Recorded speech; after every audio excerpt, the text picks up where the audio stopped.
We're so happy to join the Women's Golf Day celebration, which brings this great game of golf to more women and girls around the world. Golf has been an incredible vehicle for enjoyment for our family.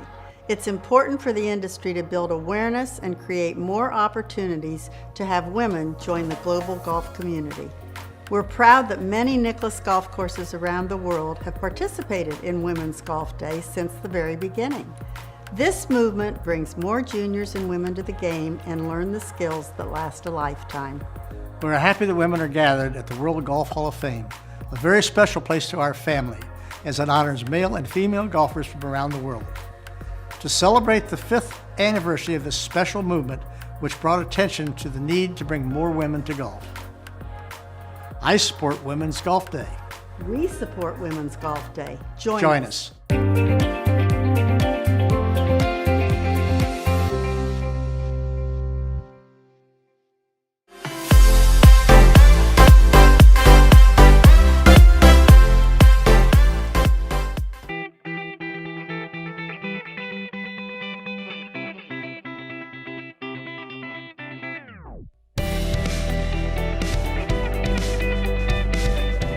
Hi, I'm Alyssa Gaudet, and I'm the founder of Women's Golf Day. Welcome to WGD Palooza and the World Golf Hall of Fame in the beautiful St. Augustine, Florida. It's really incredible to see how far Women's Golf Day has come since 2016. We are now in over 900 locations in 70 countries, all on the same day. Annually, Women's Golf Day is held the first Tuesday in June, so we invite you to join us this June 1st. Our mission is to engage, empower, and support women through golf. What Women's Golf Day has created is opportunity and unity for women around the world, a sorority of golf of sorts. Most importantly, we've brought women to the forefront of the conversation. So please join us at a Women's Golf Day event. We are delighted to take you on a tour of the World Golf Hall of Fame and share with you the rich tradition and history of golf and the individuals that have helped shape it, especially the women. I'm here with Travis Putaba, the curator of the World Golf Hall of Fame, who's going to take us on a tour of the museum now. Welcome. Let's go take a look. All right.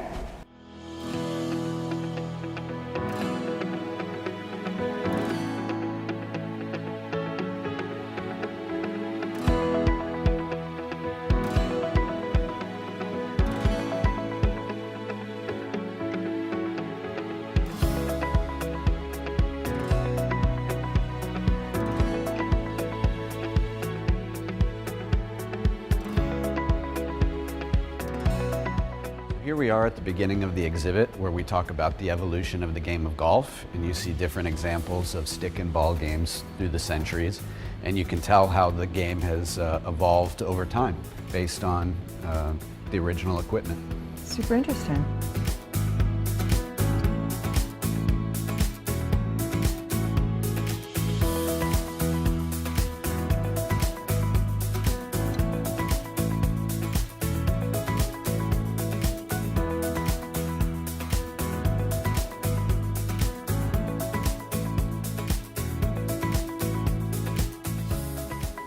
So this is a replica of the Swilcan Bridge at the Old Course in St. Andrews, Scotland. It's one of the most iconic photo opportunities in all of golf, and many of our visitors enjoy taking a stroll across it and having a picture. Why don't you give it a try, Alyssa?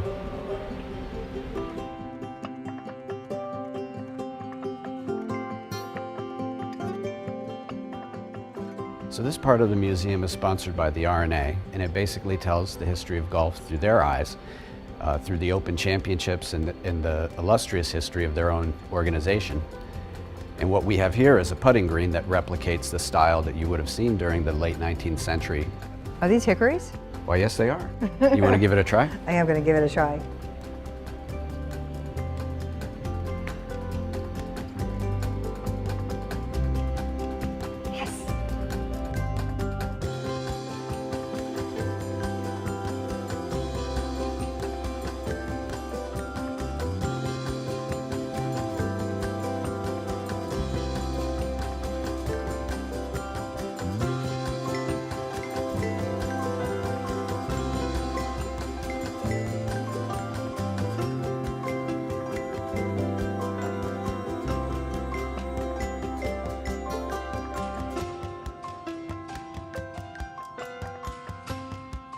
This is our exhibit called Honoring the Legacy. It's a tribute to African Americans in golf, and it really talks about the contributions of African Americans to the sport since the late 19th century. Most people, they just think Tiger Woods, but there's so much more than that. We have a member, Charlie Sifford, who was the first African American to play on the PGA Tour. And we talk about Althea Gibson, who was not only a great golfer, but she was also a major star in the world of tennis as well. So we really want people to come away with an idea of the contributions of African Americans in golf and everything that they have added to the sport.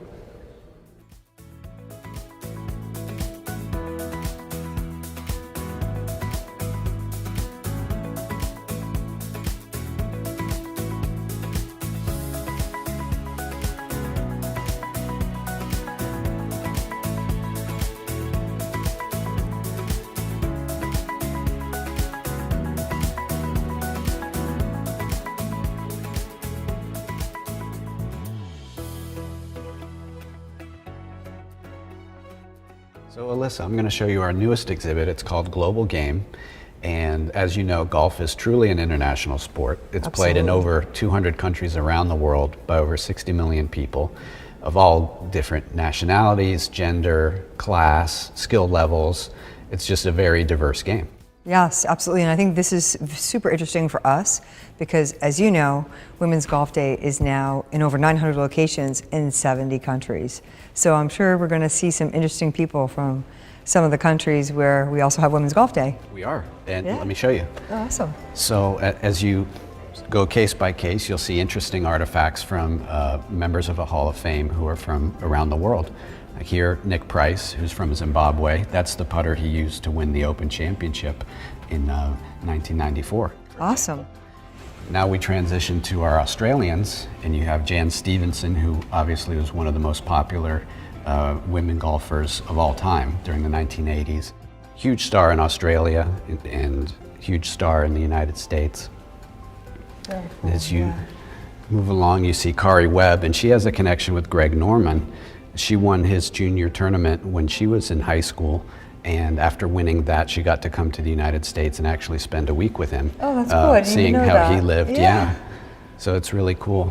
And this is very interesting. Chako Higuchi, she was the first Japanese woman to win a major championship, and the first Japanese person, male or female, to ever win a major, which is obviously relevant right now because of Hideki Matsuyama winning the Masters. And this is the first year we have events in Japan. So that is very interesting. And that's actually the skirt that she wore during the LPGA championship that she won. Very nice. Still in style. It is, it's beautiful. And Sayri Pak, of course, she is one of the most influential women golfers in history for the role that she's played in advancing golf in South Korea. You look at the LPGA leaderboards now, and from top to bottom, they've been influenced by Sayri Pak and the great things that she did here in the United States and around the world. Definitely, yeah, super influential. All right, so we've crossed the Pacific, and now we're here in the Americas, and I just wanted to show you the diversity here in our own ranks.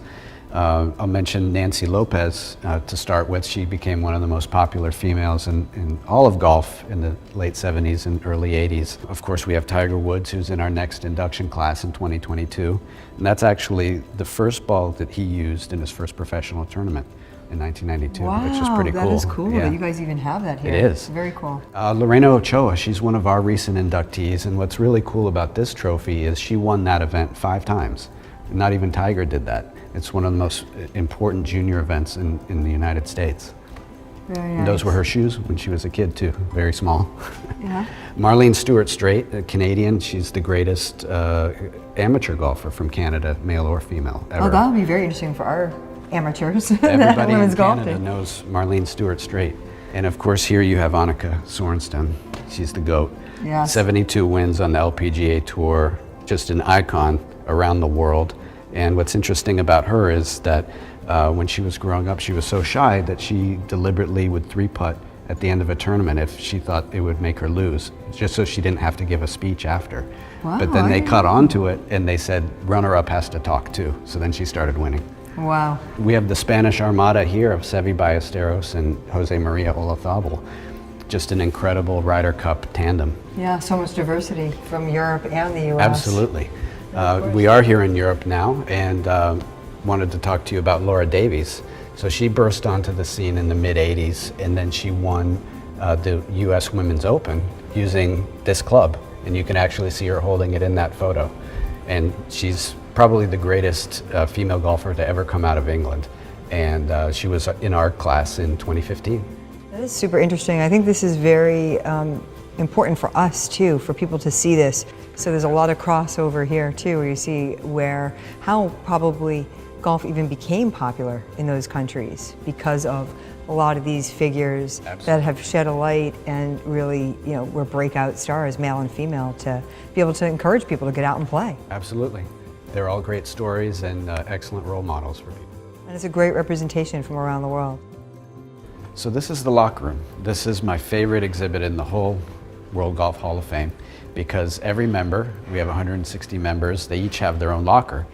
And if you look around, you'll see that every locker has artifacts that relate to their careers and their lives. So you get a real wide variety of items. It's not just trophies, it's not just golf clubs, but there's things in here that are really personal to them, and things that you wouldn't normally see anywhere else. So somebody could spend hours just in this exhibit alone, taking a look at all of the cool things that we have to offer here. And do they obviously they get to choose what they want to put in their locker. Is this when they're inducted into the Hall of Fame? Does that happen? Yes, so they have great say in what we put in the lockers. Our creative team, we do the design around what they give us, but definitely they have a preference of certain items that they want on display. And for those who are no longer living, we do the best we can to represent their careers and lives accurately. Yeah, it's really interesting actually, because I think there are things, like you said, that you would not ever be able to see otherwise. No, there's just an incredible variety of items. So here in Annika Sorenstam's locker, we have on display the trophy that she won for winning the Nabisco Championship, which she won 3 times, and this one is from 2001, which was her first win. Today it's called the A&A Inspiration, but she's one of the great champions of that event. We have also an artifact that you don't see every day. It's her ESPY Award from 1995, when she was the Performer of the Year in women's golf. It's a very cool item. One of the things Annika is best remembered for is for appearing in the Bank of America Colonial on the PGA Tour in 2003. We have the shirt that she wore in that event, along with the hat and sunglasses. She was representing Callaway and Cutter and Buck, as you can see. And one of the other unique items from that event is the button. So there were green buttons all over the course that day that said, "Go Annika." Well, her playing partner was Erin Dean, and she crossed it out so that she could show some love for her partner Erin. It says, "Go Erin Dean," which is pretty cool. So here we are standing now in front of Chako Higuchi's locker, and a little bit earlier we saw the skirt that she wore during the 1977 LPGA Championship. Inside her locker we get to see the scorecards that she used during that event, as well as one of the balls that she used in that very historic tournament where she became the first Japanese player, male or female, to win a major championship. One thing you don't see very often are custom club head covers, as you do here. With hers, she has her name running down from the top to the bottom, as well as the number of the wood that's inside of it. Those are very unique, and we wanted to take them out of the bag so that our guests could get a much better look at them. So in Lorena Ochoa's locker, we have her Ping golf bag that she used during the 2007 Ricoh Women's British Open, which she won at St Andrews, Scotland on the Old Course. We also have her trophy from the 2004 Franklin American Mortgage Championship, as well as a Superman Club head cover, which is a trademark from her days on the LPGA Tour. Jan Stevenson is one of 2 Australian women in the World Golf Hall of Fame, and her locker truly reflects her Aussie personality. You see a container of Vegemite, which is one of her favorite treats from her native country, as well as a novelty canned koala, which is pretty funny. And you get a sense of her off the course activities as well. There's a bottle of Jan Stevenson 3 Majors wine, as well as her line of rums, which are currently being sold here in Florida in the southeastern United States. At the back of the locker, you see one of her pinup calendars that she was famous for doing in the 1980s as a way of helping promote the LPGA Tour, and it certainly helped increase her popularity and that of women's golf. Here in Meg Mallon's locker, we have a variety of items that reflect her ties to both the states of Michigan and Ohio.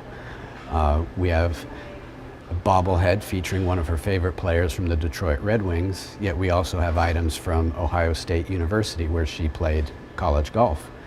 Some of the more interesting items in the locker include the medal she won for winning the Women's US Open, the putter she used to win that championship, as well as a letter from then President Clinton congratulating her and the rest of the United States team for winning the Solheim Cup.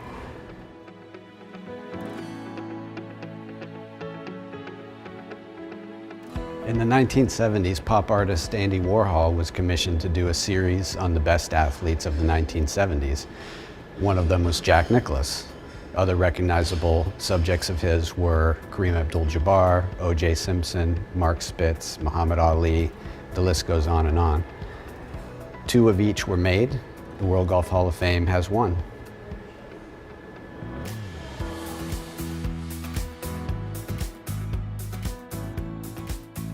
Here in the Nancy Lopez Gallery, we celebrate the woman who has 48 career LPGA Tour titles, 3 major championship victories, 4 Player of the Year awards, 3 VAIR trophies, and was the 1978 LPGA Rookie of the Year.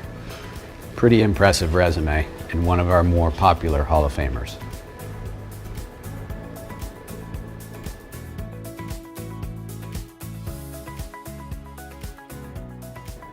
We have items on display from both Team USA and Europe.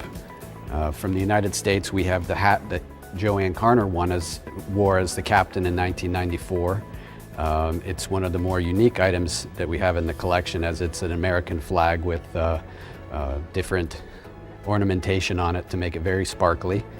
We also have shoes worn by Michelle Wie in the 2017 Solheim Cup that also are very unique in nature, and as well as a Titleist hat that was signed by members of Team USA in 2011.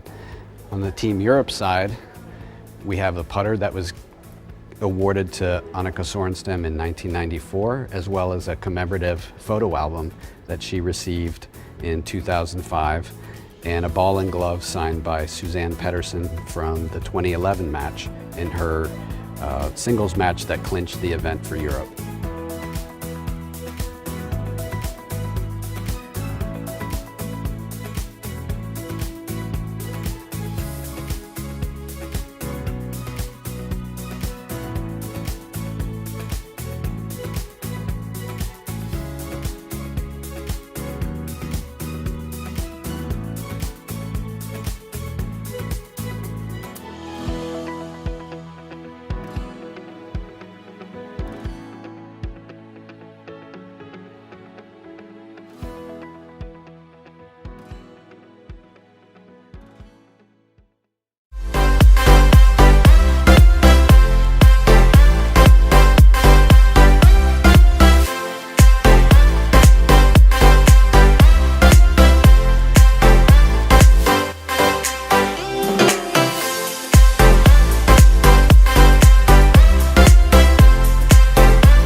Since the inception, Club Corp has proudly supported Women's Golf Day. The Club Corp network consists of hundreds of the best private clubs in the world. In 2021, all of our clubs will be creating magical membership moments through Women's Golf Day.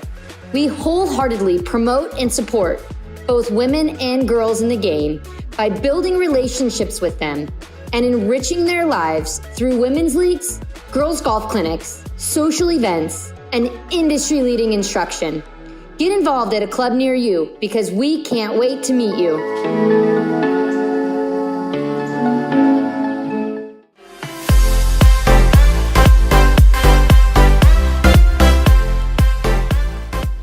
Hey everyone, thank you for joining us today. We are so happy to be your hosts. I am Kim Johnson from the retail marketing team here at Callaway, and I am joined by Mackenzie. Hello, everyone. Mackenzie, what do you do here? You're the newest member of the team. I'd love to hear more about it. Good question. So I'm part of the Callaway Leadership Rotational Program. So it's a program designed to develop leadership talent. And so I rotate to different departments and learn all there is to learn about Callaway. I love that opportunity. And we are the two of the newest members of the Women's Task Force here at Callaway. Yes. And if you've never heard of it, it's a great organization that we have here. Small core group of women that gather together just to make sure that women's golf is still in the forefront. We're keeping ahead of it. We're staying on top of it. And that we're coming up with new and creative ideas. And there's no better way to kind of integrate that than with Women's Golf Day. Absolutely. According to the National Golf Foundation, 450,000 new female golfers are in the game. So being part of the Women's Task Force is an important task for us to make sure that we reach those women and keep them in the game. Absolutely. It's so important to still talk to every single golfer out there, and especially the fastest growing segment, right? You gave that stat, and I think about 24% of the new golfers during COVID are women as well. So it's a fast growing group that we need to still speak to. And to be honest, I think it was very important for the Women's Task Force to come up with the right questions to ask women. What color products do they want to see? What kind of equipment are they looking for? Because truly this is an underserved market beforehand. And now we know we don't need to just paint it pink and purple and call it the latest and greatest thing. We want to make something that is geared for women. And there was so much research and design behind it. So very proud of all the women's products that we've brought to the marketplace because there's something for everyone. And to help some of our new golfers that are coming in, we have a couple of tips because me and Kim are LPGA golf professionals, so we can help you a little bit. Mackenzie is much more experienced than I am. You have had a lot more experience coaching, so I'm curious to know what your kind of advice and fundamental advice are for the I have players. 3 things that any new golfer will help their experience. 1, bring a friend. A lot of these golf courses, we are going to be the only ones out there, and it can be uncomfortable. But if you bring your friend with you, you can eliminate that awkwardness right from the beginning. Number 2, get your own equipment. Do not bring your husbands. Don't bring your brothers. Don't bring any of that. You need equipment that works for you. Yes, we are equal to our counterpart males, but we are built differently. So you need to have equipment that's built for you. And I'm happy to be at Callaway where they understand that. Not only do they recognize that women are built differently than men, but they also know that women within women are built differently. So there's something for every woman, beginner to experienced to professional within our line. So make sure you check that out and get the perfect equipment for you. And then last is use a tee when you start. So if you don't know this is a tee. Put the ball on top of here and it'll help you get the ball in the air way easier than putting it on the ground. So it'll eliminate some of those frustrating misses and chunks right off the bat. So get you a tee. They're real cheap and start that way. Mackenzie, your tips are so much more down to earth than mine. Mine are your basic PGA posture, grip, alignment. You know, the basics. Check your posture, grip. There's a few different options. There's no wrong answer there. And alignment. Make sure that you're going towards your target. So, and I know that you and I are very accredited in what we are as LPGA teaching and club pros, but we are about to hear from a very, very special guest that we are very honored to have with us today. An absolute legend. We're so excited to hear from her with 72 LPGA event victories, including 10 majors. We are proud to introduce Annika. Annika, thank you for being with us today. Hello, thank you very much for having me. It's great to be here. Oh my gosh, it's so wonderful to hear from you. And I'll be honest, you totally surprised us all with your recent return to golf. You came out of retirement to play in the Gainbridge LPGA. Where does this return to golf rank for you in your illustrious career? Very good question. I wasn't really planning on returning to the game of golf. I was just, I've been practicing the last year or so with COVID and my son getting so interested in golf. And then all of a sudden I heard that they were having an LPGA tournament here, Lake Nona, actually where I am. And I thought, you know what? They're going to have LPGA tee markers right there. I need to be right there. I want to be there. I can't wake up and just see the tee markers and not play. So that's why I decided to play. It's exciting. I turned 50 this past October, and I'm going to play in the Women's Senior U.S. Open later in the year. I needed some reps. I needed to get the dust off my club, so it was a perfect thing to do. Well, I'm excited that you're coming back and playing. I'm excited that the generation behind me that didn't get to grow up and see you play and be inspired by all the great things that you've done for the game will get to see that now. So you said you mentioned playing in the U.S. Senior Women's Open. You're also committed to playing the mixed teams with Henrik Stenson and the upcoming Olympic Games. Why did you decide to play those specific events? Well, I'm going to play in the mixed, the Scandinavian mixed, as it's called. It's a European event. You have the Ladies European Tour and the Men's European Tour. So you have, going to have 60 men and 60 women competing against each other. And, this will be the first time I'm returning really to competitive golf in Sweden, in my home country, for the first time. So I look forward to that. It's a fun initiative. It's one purse, one trophy, just different tees. So I'm super excited. I was supposed to be more the host outside the ropes, and Henrik was going to be the host inside the ropes. But I told him, now you got to help me out because I'm going to be doing both. So, but yeah, it's really going to be fun. As far as the Olympics, I'm, not competing in the Olympics by any means. I'm going to be the president of the International Golf Federation, which is really the government body between the IOC and golf. So I'll be over there representing golf, and I look forward to that too. Hopefully it will take place this July.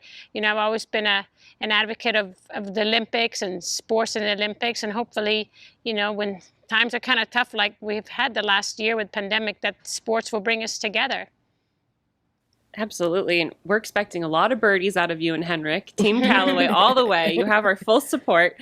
And you mentioned it before that your son is also playing golf. And the majority of our viewers and people tuning in today can also relate to the fact that you are a mom. How great is it having your kids, Will and Ava, being able to witness your return to golf and for you guys to create memories as a family?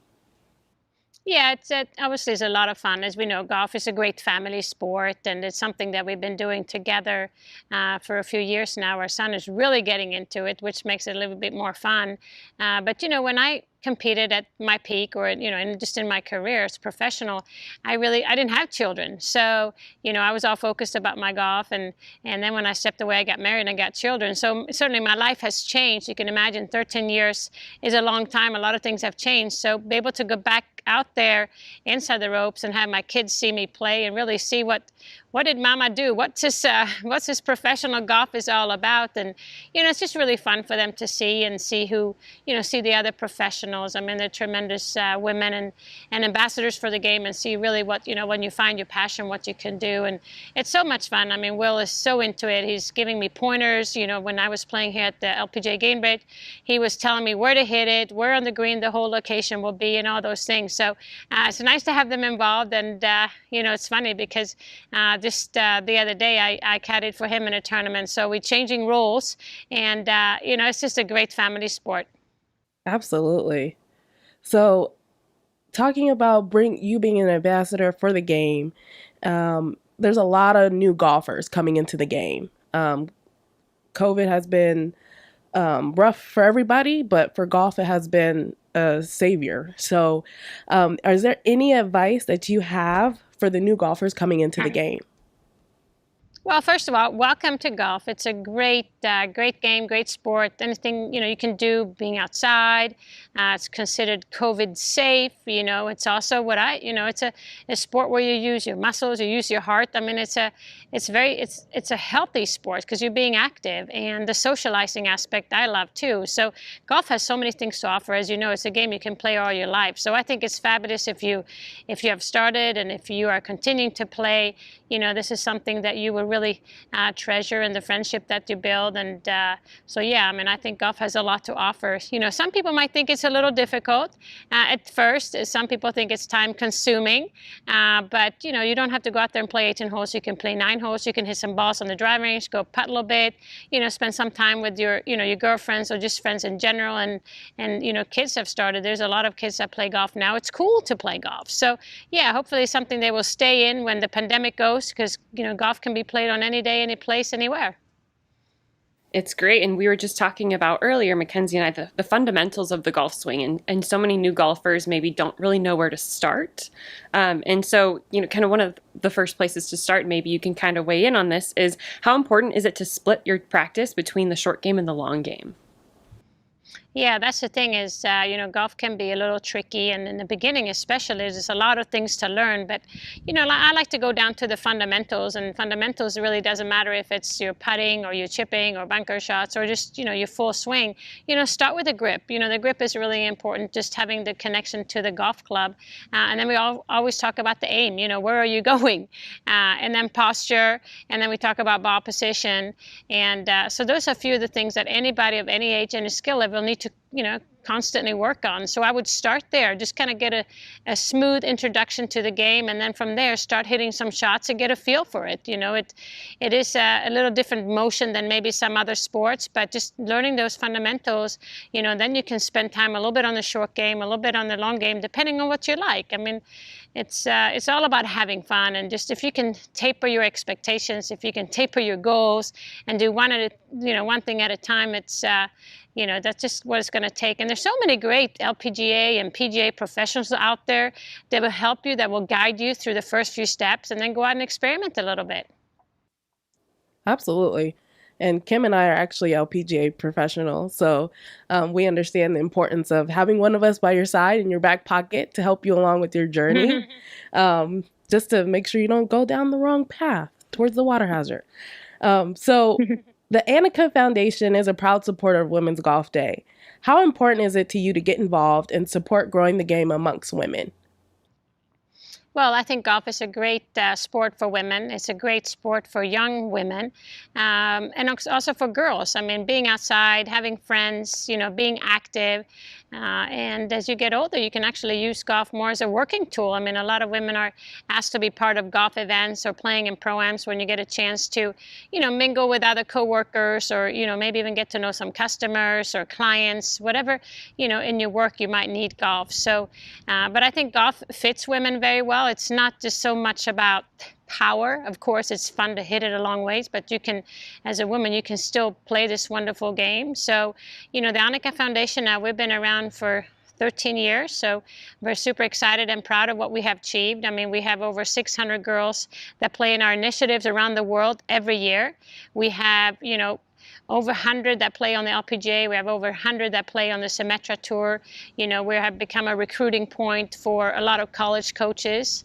And, when we have these tournaments around the world, whether it's China, New Zealand, Argentina, Europe, or the US, we will have all these different countries represented. So we feel like we are a global initiative. We are very, we create a platform for these young girls to showcase their skills. And so it's been great. I mean, we give out an award called the Annika Award presented by Stiefel to the best collegiate female player, Division I, which really hasn't been around for too long. I believe when we're on the 7th year. And so we highlight the best player that's been out there in college today, and it's been voted by players and media and coaches. So it's more of a character award than just a performance award. So we're really trying to inspire these young women, but we also have a program called Share My Passion. Those are smaller initiatives.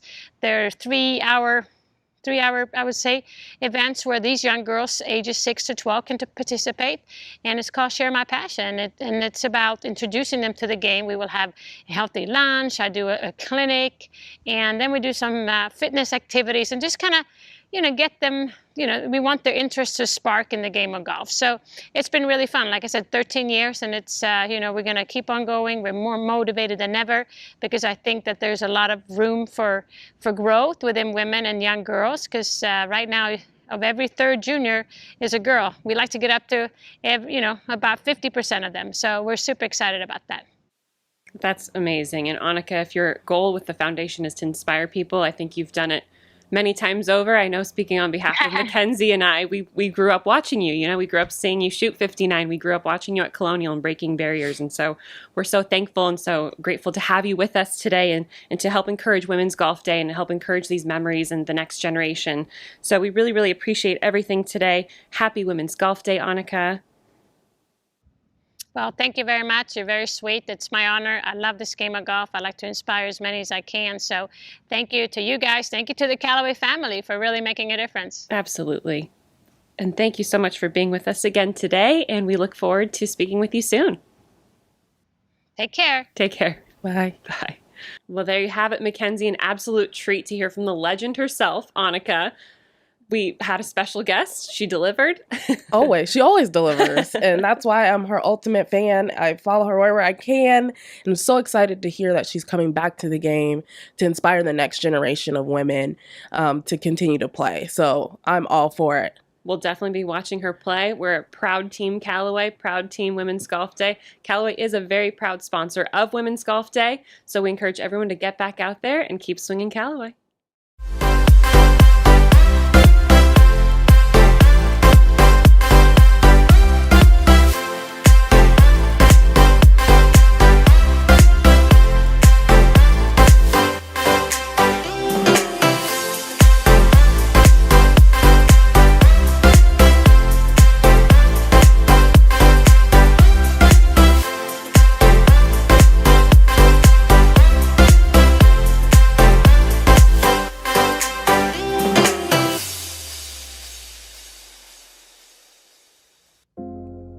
Hello, happy Women's Golf Day Palooza. My name is Lisa Vlooswick, nickname Lisa Longball. I'm an 8-time Canadian long drive champion for women, and I am so proud to be the Canadian lead for Women's Golf Day.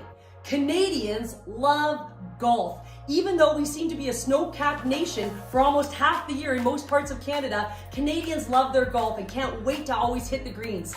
As we've come through the pandemic, it is so neat to see so many more golfers come to this game, especially women. We have women who are coming back to the game and so many new women who are trying golf for the first time. I'm so touched to all the ladies who reach out to me and share stories, moms and grandmas, how they're bringing their daughters and granddaughters out to the course and teaching them how to play. That's the future of the game. I so hope you have a wonderful day today at Women's Golf Day Palooza, and I can't wait to celebrate with you next week on June 1st as we celebrate Women's Golf Day around the globe. See you then.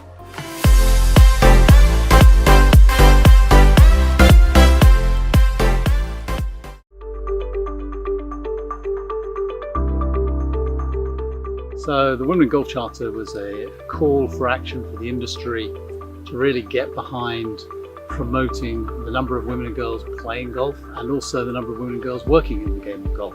We believe that the way the game is going to develop in the future is more families, more inclusive. The Women in Golf Charter is trying to get the whole game of golf behind that initiative. We've worked very hard since we launched the Women in Golf Charter to get the major bodies involved. Now the new campaign, working with the home nations, PGA, is really to try and now take that to make it more relevant for golf clubs, to give them the toolkit that they need to be able to bring in more women and girls, keep them into the membership, keep them involved, and provide that sort of framework to really kick on and make a real improvement. I think it's extremely important to get more women and girls and boys into golf.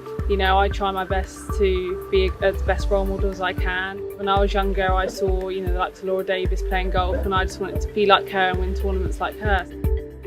It's a great initiative, and if we can get more children into golf, I think that'd be awesome.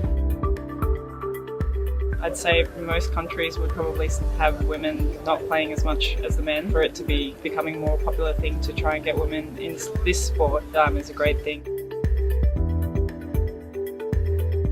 The more women and girls we can get playing the game, the more diverse we can get the game, the more family orientated we can get the game, the greater success the game will have.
Hi, I'm Jill Spiegel, Chief Merchandising Officer for the PGA Tour Superstore.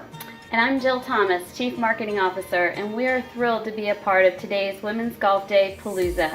The PGA Tour Superstore recognizes and enthusiastically supports the importance of providing equal opportunities for women in the game of golf. We have been a supporter of Women's Golf Day since its inception, and we are proud to extend our relationship as the official retailer for Women's Golf Day. We now offer across all our stores and online the Women's Golf Day capsule collection, which includes branded apparel and accessories like shirts, balls, and headwear. And on June 1st, at every one of our stores, we will celebrate Women's Golf Day by hosting a golf social reception from 4 to 6 p.m. that will include games, prizes, discounts, refreshments for everyone. We'll also have a few special giveaways, which include branded Women's Golf Day canvas tote bags, along with other accessories valued at over $100 for a few lucky customers. And make sure while you're there to enter to win for one of our limited edition Women's Golf Day Callaway golf bags and a Get Golf Ready lessons series for you and a friend before June 1st. On behalf of our 1,800 associates at 46 stores across the country, we want to share with you our deep commitment to helping women get outside and onto the green, spending fun and quality time with family and friends. We are enthusiastically leveraging our knowledge, skills, and assets to amplify the inclusive message of Women's Golf Day so that every woman has the resources and support she needs to be encouraged, empowered, and inspired to play the game, regardless of skill level.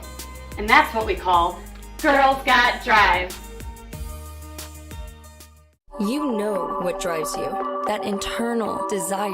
PGA Tour Superstore has it too. And we understand it feels differently for every woman and girl. Whether it's the curiosity to try something new, the confidence to break through barriers, or the ambition to be the best in the world. You know what drives you.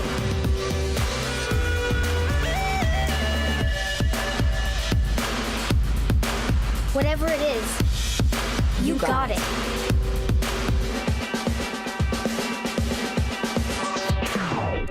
Golf is a game that brings people together. And no matter who you are, golf is for you. Join me, Annika, PGA Tour Superstore, Women's Golf Day, and a global community of women in championing golf and each other. What you got? Girls Got Drive. Hello, everyone. Did you know there were numerous opportunities to volunteer when the professional tournaments come to your local town? Like the PGA Tour, LPGA, PGA Tour Champions, and many others that come to your area. My name is Helena Jackson, and I am the Manager of Talent Acquisition right here at the PGA Tour Superstore. And joining me today to talk about ways that you can get involved in your local tournaments is our very special guest, Allison Fillmore, Executive Director of the Tour Championship. For those of you that may not be aware, the Tour Championship is the Tour's season finale, and where top players in the world compete for championship, and where the FedEx Cup champion is crowned. The annual event is held on Labor Day weekend at one of the country's most historic golf courses, East Lake Golf Club, right here in Atlanta. It's an honor for us to have you join us today for Women's Golf Day Palooza. Welcome, Allison. You are definitely a rock star in the golf industry, and we are honored to have you join us today for Women's Golf Palooza. Thank you so much for having me. So first off, Allison, can you share with us what you enjoy personally about the game of golf?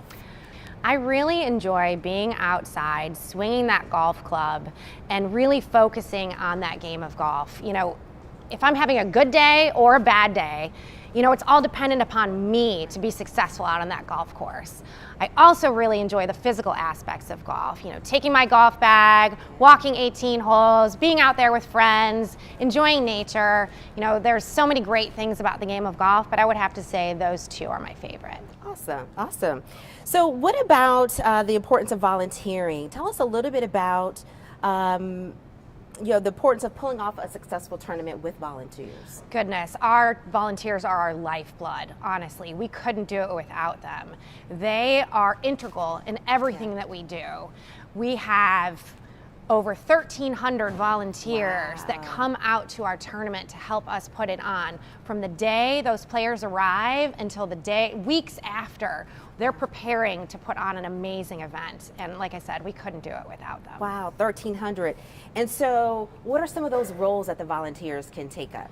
Absolutely. So some of the roles that volunteers can be a part of, gallery management, which is more of like a marshaling role, working with the crowd, ball spotting, letting a player know where the ball lands because he's hitting from way back and they've got to have eyes on that golf course.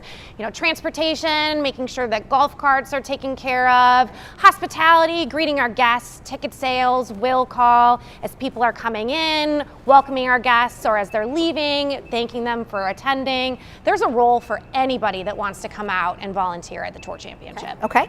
And do you have to know the rules of golf in order to volunteer? Certain roles you do, but a lot of roles you don't. For example, like that gallery management role, you kind of have to have an idea of what you're looking for. Sure. And as a player is walking down the fairway. However, a will call or a ticket sales position, you really don't need to know much about the game of golf. So what are some of the perks of being a volunteer? Well, you get to see a professional golf tournament for free. You get a uniform, you get fed throughout the week. It's an awesome opportunity as well to network with current volunteers, get to meet some new friends, see some old friends, but honestly, the best part about it is watching golf. Yeah. Okay. And so then how can people get involved and become a volunteer? You go directly to the event that you want to participate in website, and they have a ton of information there, how to sign up, what the requirements are. It's all right there, black and white. All right, Allison, last question for you. If you are interested in more than just volunteering and getting into the golf industry, what would be your recommendation? And I ask personally because we're always hiring here at the PGA Tour Superstore, but what would be your personal recommendation? Honestly, I would say get out to your local golf course. Talk to the folks that put on events. You know, you've got media opportunities. You have the PGA Tour. We put on many tournaments throughout the United States. PGA Tour Superstores, as you said, come out to your PGA Tour Superstores and talk to the folks there. There's so many opportunities. Golf is an $84 billion industry, and we are welcoming and inclusive of all. So there's so many opportunities. You just got to get out there and find them. That's right. Thank you. You're welcome. Now we want to turn our attention to your golf game and spend a few minutes talking about the importance of being custom fit for clubs before you make the investment in purchasing clubs. As you can imagine, no two swings are the same, and we want to show you what's involved in club fitting and the data we can track and measure. Allison's going to stick around, and my colleague Summer is going to take her through a 3-wood club fitting. Allison, we know you've got drive and you're in great hands.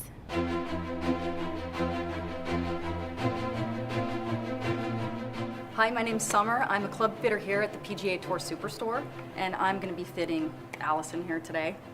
So what are you looking for today? You know, I usually play with a Mizuno club, but I'm really interested to see if there's another club that would work better for me. And I hear that by coming here to actually get a club fitting, you can tell me which clubs work best for me. Okay, well, let's get started. I'll have you warm up with something other than the 3-wood. Is that what you're looking for today, right? Yes, okay. yes, ma'am. Okay, so we'll just see, go ahead and warm up. We're going to see how this is launching for you and see if we need to make any adjustments with the shaft.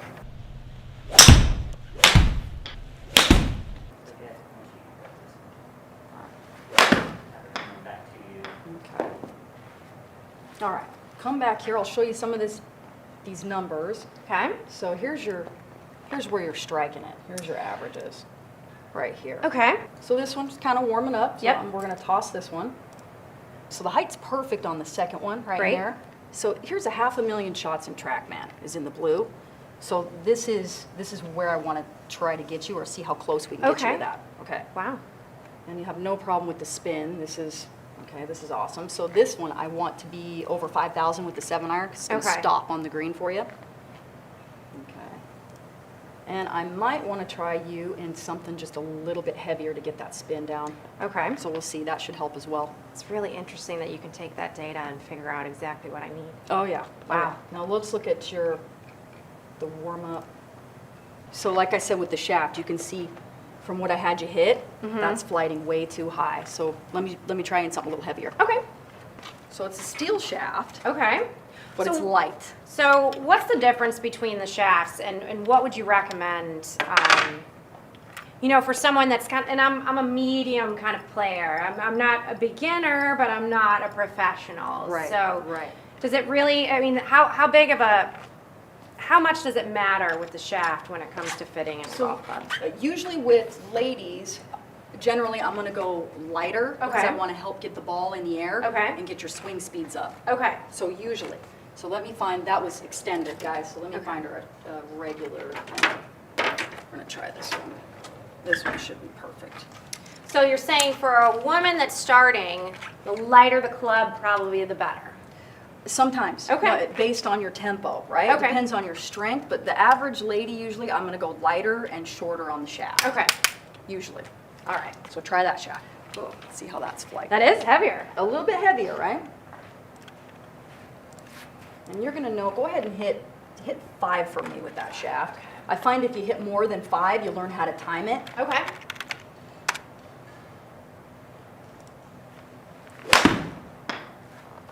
Oh, come take a look at this real quick. This is awesome. So everything's almost boom. Optimal. Oh, wow. So if you want to What a Instagram that, difference. I don't see that often where everything's optimal. So yeah. I'm taking That's a picture. That's pretty awesome. So just in one shot, now you can see with the spin that first time around, see how much right here? So if this is, it's basically ballooning your spin rate. So if you're playing in the wind with that lighter shaft, see ya, that's gonna be gone. So Wow. This one, a lot less spin, it's gonna equalize it for you, and this is something else too that you can do to hit down on the ball. So then these are correlated a little bit too. Okay. But you're right there.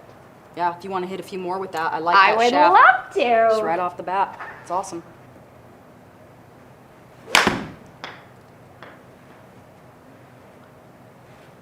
Awesome. Even better. Oh my goodness! So whatever you were doing differently, you were hitting down on it too. So it creates a little bit more spin. See, I listened to you. You told me to hit down. You did it, just right off too. This is awesome. There. So here's your averages with that club as well. Now let's look at the 7-iron warm-up, which was quite good. But if we look at those, I mean, yeah, this is gone in the wind, right? Mm-hmm. And look at this too. I want to give you a little bit more weight to hopefully help you hit down on it. And you got in the negative. Yeah, much better. So just a little, like even though, and with ladies too, even though, right, you're going to walk in, they'll probably try to put you in ladies' clubs. Be careful with that too, because if you have a faster swing speed, we need more weight for you. Awesome. Thank you so much. You're welcome. You're welcome. This is going to. You got to come back with your irons. I too. will. And I absolutely for will. real. I know. And really. I absolutely will. This is going to change my game. Absolutely. Thank you so much. You bet. I can't wait to come back and bring the rest of my clubs. This is awesome. And that's just 2 shafts. So when you come back, we'll put you on the optimizer. Okay. And then it'll narrow down the weight like 3 swings. Awesome. Yeah, that's fun. Thank you. You're welcome. So cool. You're welcome. And the 3-wood, I would go with that. Yep, this one. That's the last thing. And I'm going to send you this report. So it's going to look like this when you get this. Do you even want your warm-up in there? Sure. Okay. So you're going to see everything we did today. Okay. And then here's your trajectory and all of your specs for everything you did. Wow. So if I am here and I am getting fitted for a club, and let's say 6 months from now, my husband wants to surprise me with a whole new set, is this data stay with PGA Tour Superstores so that way he can come in and say she would like this specific club? You bet. So I'll send you the report, and then I keep your data as well. So I'll save it in here for you. Awesome birthday and Christmas presents. Oh, absolutely. There you go. I know. Come Very get cool. fitted. Yep, It absolutely. works.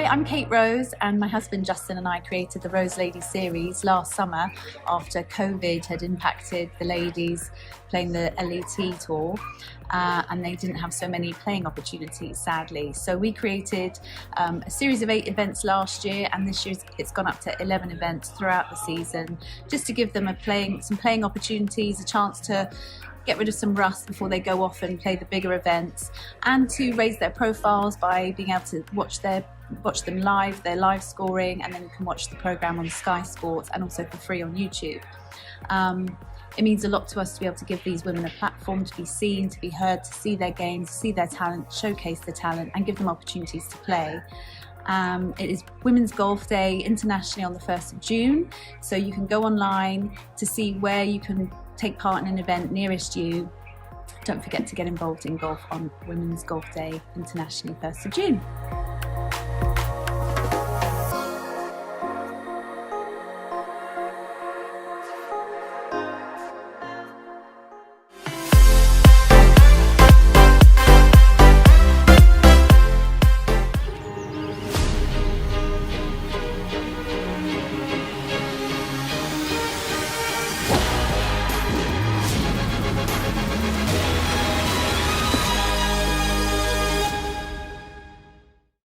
Good day, everyone. My name is Alicia Madden, and I'm the Director of Media at Titleist.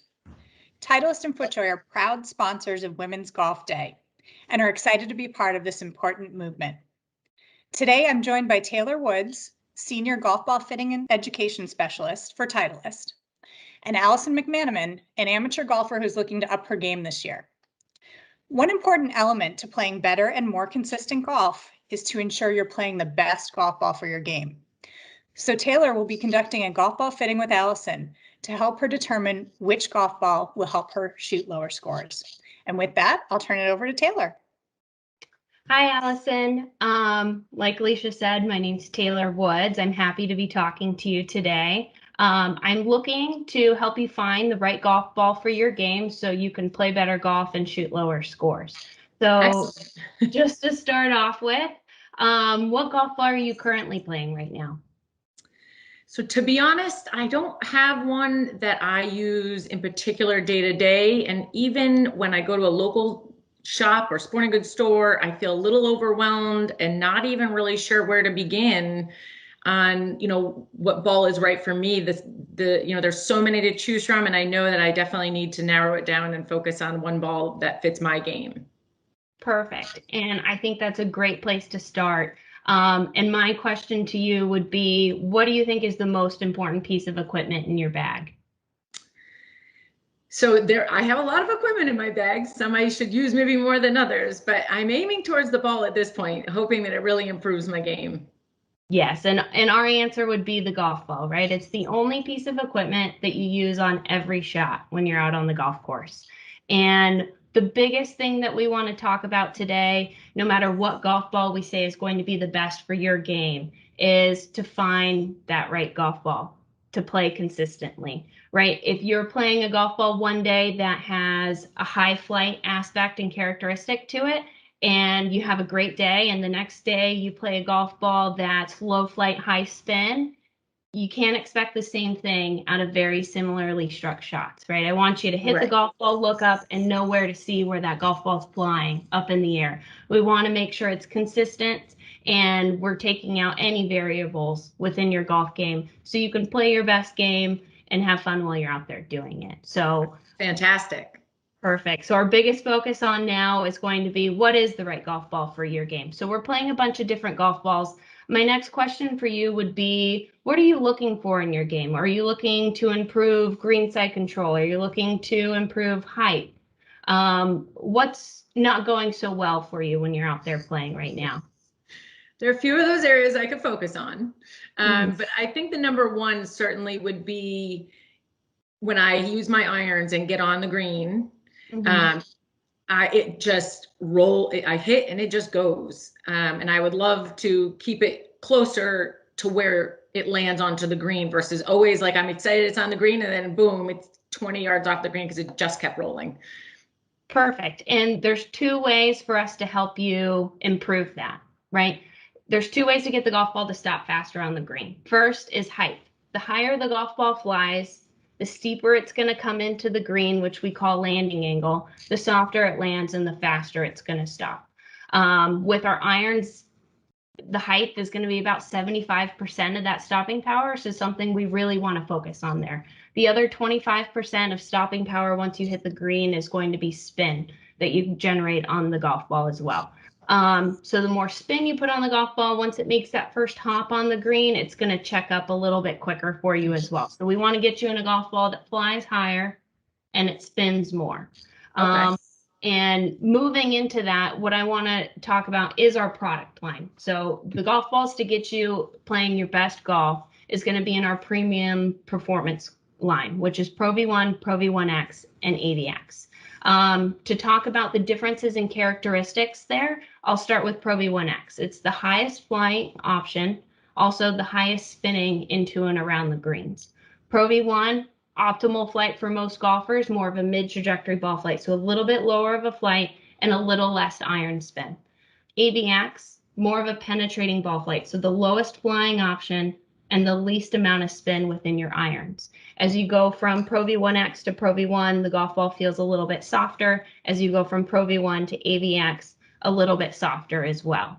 So with saying, hey, I want to get the golf ball to check up a little bit faster when I hit the greens, it moves me towards saying Pro V1X is probably going to be the right golf ball for you, right? It's going to fly higher, and just because it's flying higher, it's not only going to give you better stopping power, it's probably going to get you some more distance as well. So if you think about the first time you used a water hose as a kid, right? You pointed at the bush, it didn't quite get there, right? You lifted it up a little bit higher, it carried all the way to the bush, and you were able to water it. Same thing with ball flight. You lifted it up too high, came right back down on your feet. Once we get the right height in your golf game, we're going to get the right distance, but also the best stopping power into the green. So just getting you a higher ball flight, you're going to gain some distance, but you're also going to get better stopping power, because like you said, when you hit the green and it rolls off onto the back, now I have to think, okay, I need to hit the front of the green to hit a back pin, and that's not as fun, right? We want to play target golf.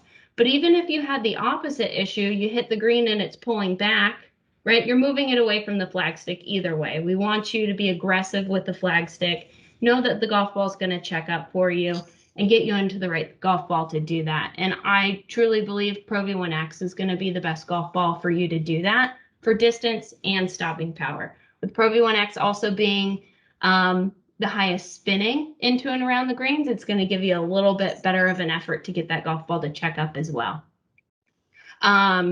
Now, have you played any of the golf balls in our premium performance line, Pro V1, Pro V1X, or AVX? I have not. So these characteristics you're talking about are exactly, something I think that could help me. And I thought the analogy with the hose was perfect, and it makes it very clear to understand that just that little bit of extra height could make such a big difference. Perfect. And as we move to the tee, when you heard me talk about the spin characteristics between Pro V1, Pro V1X, and AVX, I talked about spin into and around the greens. And that's because once we get to the tee, and I hear you're a long hitter off the tee, is that the spin characteristics become very similar, right? We're still going to see the height difference, but these golf balls are more similar than they are different off the tee. So you're still going to get low spin off the tee, so spin when and where you need it, and high spin into and around the greens so you can have the control that you need around the greens.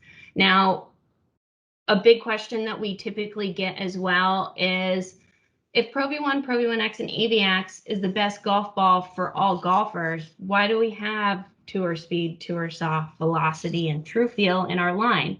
And that's what we call our performance line products. And the reason why we have those products in our line is because certain golfers have preferences within their golf game. Maybe they want a bright pink golf ball, or a neon green golf ball, or orange, or a matte red finish. And we're able to provide that through Velocity and True Feel. Or maybe there's a price point difference where we can still get the golfer the best performing product in the price point that they're willing to go out and pay for golf balls. So the biggest difference also that you'll see in our product line, starting at True Feel, going to Velocity, Tour Soft, Tour Speed, and then Pro V1, Pro V1X, and AVX, is the reason you're seeing a price point difference as you move through that line is that you're going to continue to get more control and stopping power as you get through the product line. So when you hit the golf ball, it doesn't come straight off the club face. It rubs up against the grooves, which creates your spin and control within your game. Well, the softer the cover material is on the outside of the golf ball, the more it allows it to grip onto those grooves and create more spin coming into the green. So as you move through our product line, you'll see the cover material get softer and softer, which is giving you more control and stopping power into and around the greens. So you're really paying for that control, which you're looking for, right? You want to see the golf ball stop on the greens a little bit better as well. Exactly. Yes, exactly. Perfect. Oh, that sounds amazing. Perfect. So the next step that you would want to take after today is to take these golf balls out on the golf course, right? To be properly fit into a Titleist golf ball, every golfer should go through our green to tee fitting process, evaluating all shots out on the golf course with the greatest emphasis placed on shots around the green, right? A lot of people like to focus on their tee shot when they're figuring out what golf ball to play. But if you think about it, you're only going to hit your driver 14 times around maximum, right? Yeah. There's threes in there. And where you're going to score is where you can aim at the pin and get the golf ball to check up quicker. And shorter putts, better scores. Much better. Yes, I agree. And I do think that's a fault of mine. I need to get out there and practice more of those short distances because I am one of those as well. I'm like, well, I'll just go to the driving range when I need to get, the right ball and bring it to the right distance and work on it at the same time. Of course. And do you have any questions about the golf ball for me? So you recommend once you get into this one, really stay with it for a certain amount of time and work with it and learn how to play with it. And that should be like your ball going forward. That's the best path to take?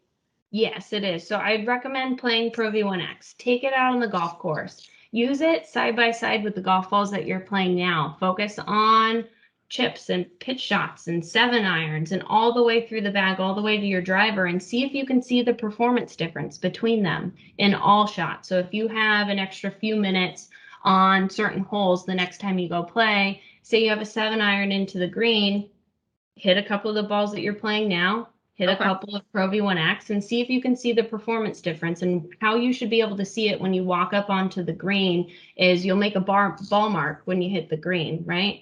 Your paces to your golf ball should be closer with Pro V1X because it should have more stopping power. And that's what you should look for when you're testing it out on the golf course.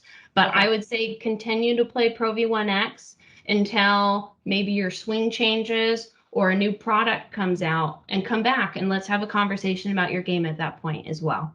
Okay, fantastic. Yeah, that sounds great. I'm looking forward to it. Perfect. Other than that, best golf ball for you is definitely Pro V1X. And what we want to work on is consistently playing it. Sounds great to me. Can't wait to get out there. Perfect. Well, I appreciate you taking the time to talk with us, and we enjoyed it very much. Yes, thank you for all your tips. That was great. Yes, that was great information for all the women planning to head out on Women's Golf Day. On behalf of Titleist and FootJoy, I want to extend a special thank you to Allison and Taylor for joining us today.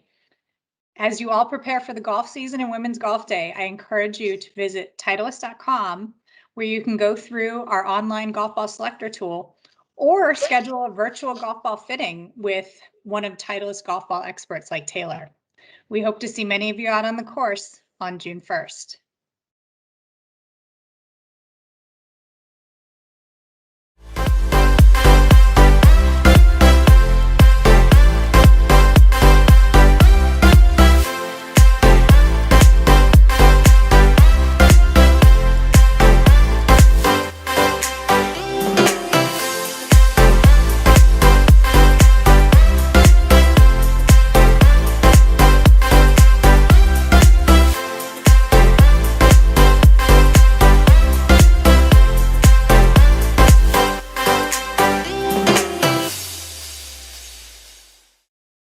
Clouds come and go, but the sun keeps shining.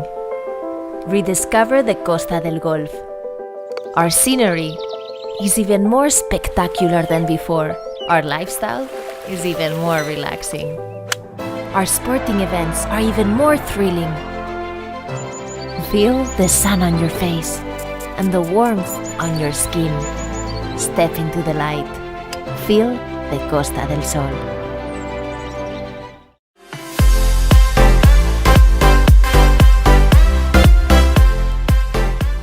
Hi, thank you so much for joining us at Women's Golf Day, WGD Palooza.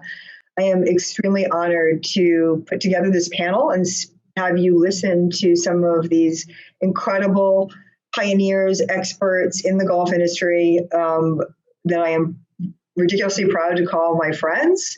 I've known some of you for 15 years or so, but we just want to have a little chat. And I think you're really going to enjoy what these wonderful people have to tell you with regard to their experience, struggles, ambition, what they'd like to change, what we'd like to see done differently, and what we think the future holds, because I think it's quite bright. So I'm going to have them go around and introduce themselves. So let's start with Jan Beljan. Hi there, I'm Jan Beljan, immediate past president of the American Society of Golf Course Architects. I was elected to the society in 1990, which made me the second female in the organization. Alice Dye was the first, and she preceded me by 6 years. She's also was the first female president, preceding me by 20 years there. But the important part is that I was elected because it's the men who elected me, because there are only two of us women. So the two of us couldn't elect me just by ourselves. So I've been in the golf industry since childhood, because my father and 5 uncles were all golf professionals. So I understand golf in a way that many don't. Excellent. Yes, and another number of courses that you've done over the years.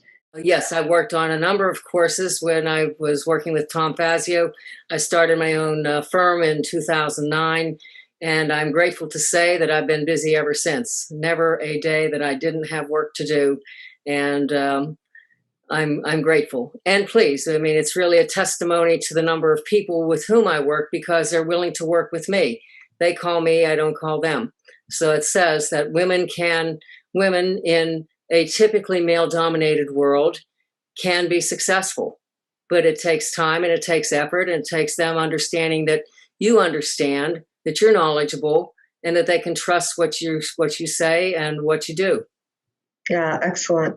And another panelist here, or joining our group, is Kathy Harvin. So Kathy, I'll have you tell us a bit about yourself. Well, I've been in the golf business many more years than you would guess, because of my age is not what I look like. So I'm going to just keep it at that. I will ride that wave as long as I possibly can.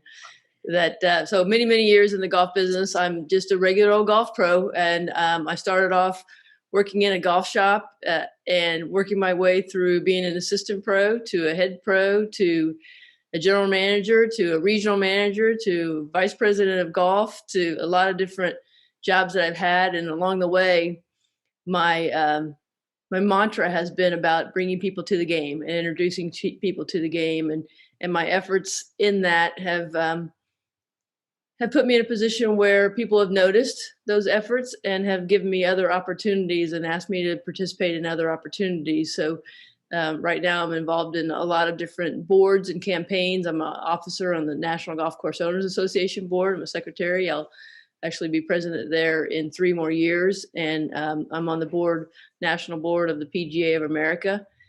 And I'm an ambassador for Women's Golf Day, and I speak on about Women's Golf Day every chance I get, and the great promotion that it's been for women's golf. And just try to stay involved and try to continue to make a difference for any new person entering the game, but especially the women that are trying to enter the game and build up their confidence and their comfort level with the game.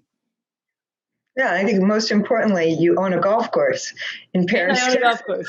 Called Pine Ridge Golf Course. That's So right. that's kind of an important fact we don't want to leave out. But yeah, lots of incredible experience and a pioneer for women for sure, and in our industry. And Mr. Ralph Stokes, who I've also known for a number of years, phenomenal guy. Tell us.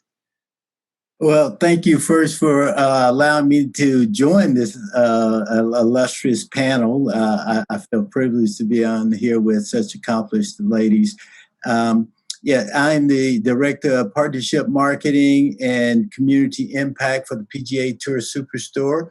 I've been engaged with the Superstore for a little over 15 years, 15 and a half years. I serve right now as the Vice Chairman of the Tour Championship at East Lake, the year-end tournament for the Tour. I serve as the President-elect of the Georgia State Golf Association, and there to be the first Black president of the state association. And I serve on the Golf Industry's Diversity Council for Marketing, and I serve on our organization's support of the First Tee, and I lead our leadership program for First Tee Kids, where we developed a leadership program for First Tee partners and youth across the nation. And we have a summit this summer that will take 40 First Tee kids to Arthur Blank's Ranch in Montana for a week-long leadership program out there. So we are engaged greatly with the game and the support and growth of the game and the diversity of the game. Awesome. Thank you so much. So let's jump in and let me ask you, what do you think some of the biggest obstacles and struggles, maybe one or two that you've seen along the way? I know there probably have been a bunch, but just one or two. Let's start, Kathy.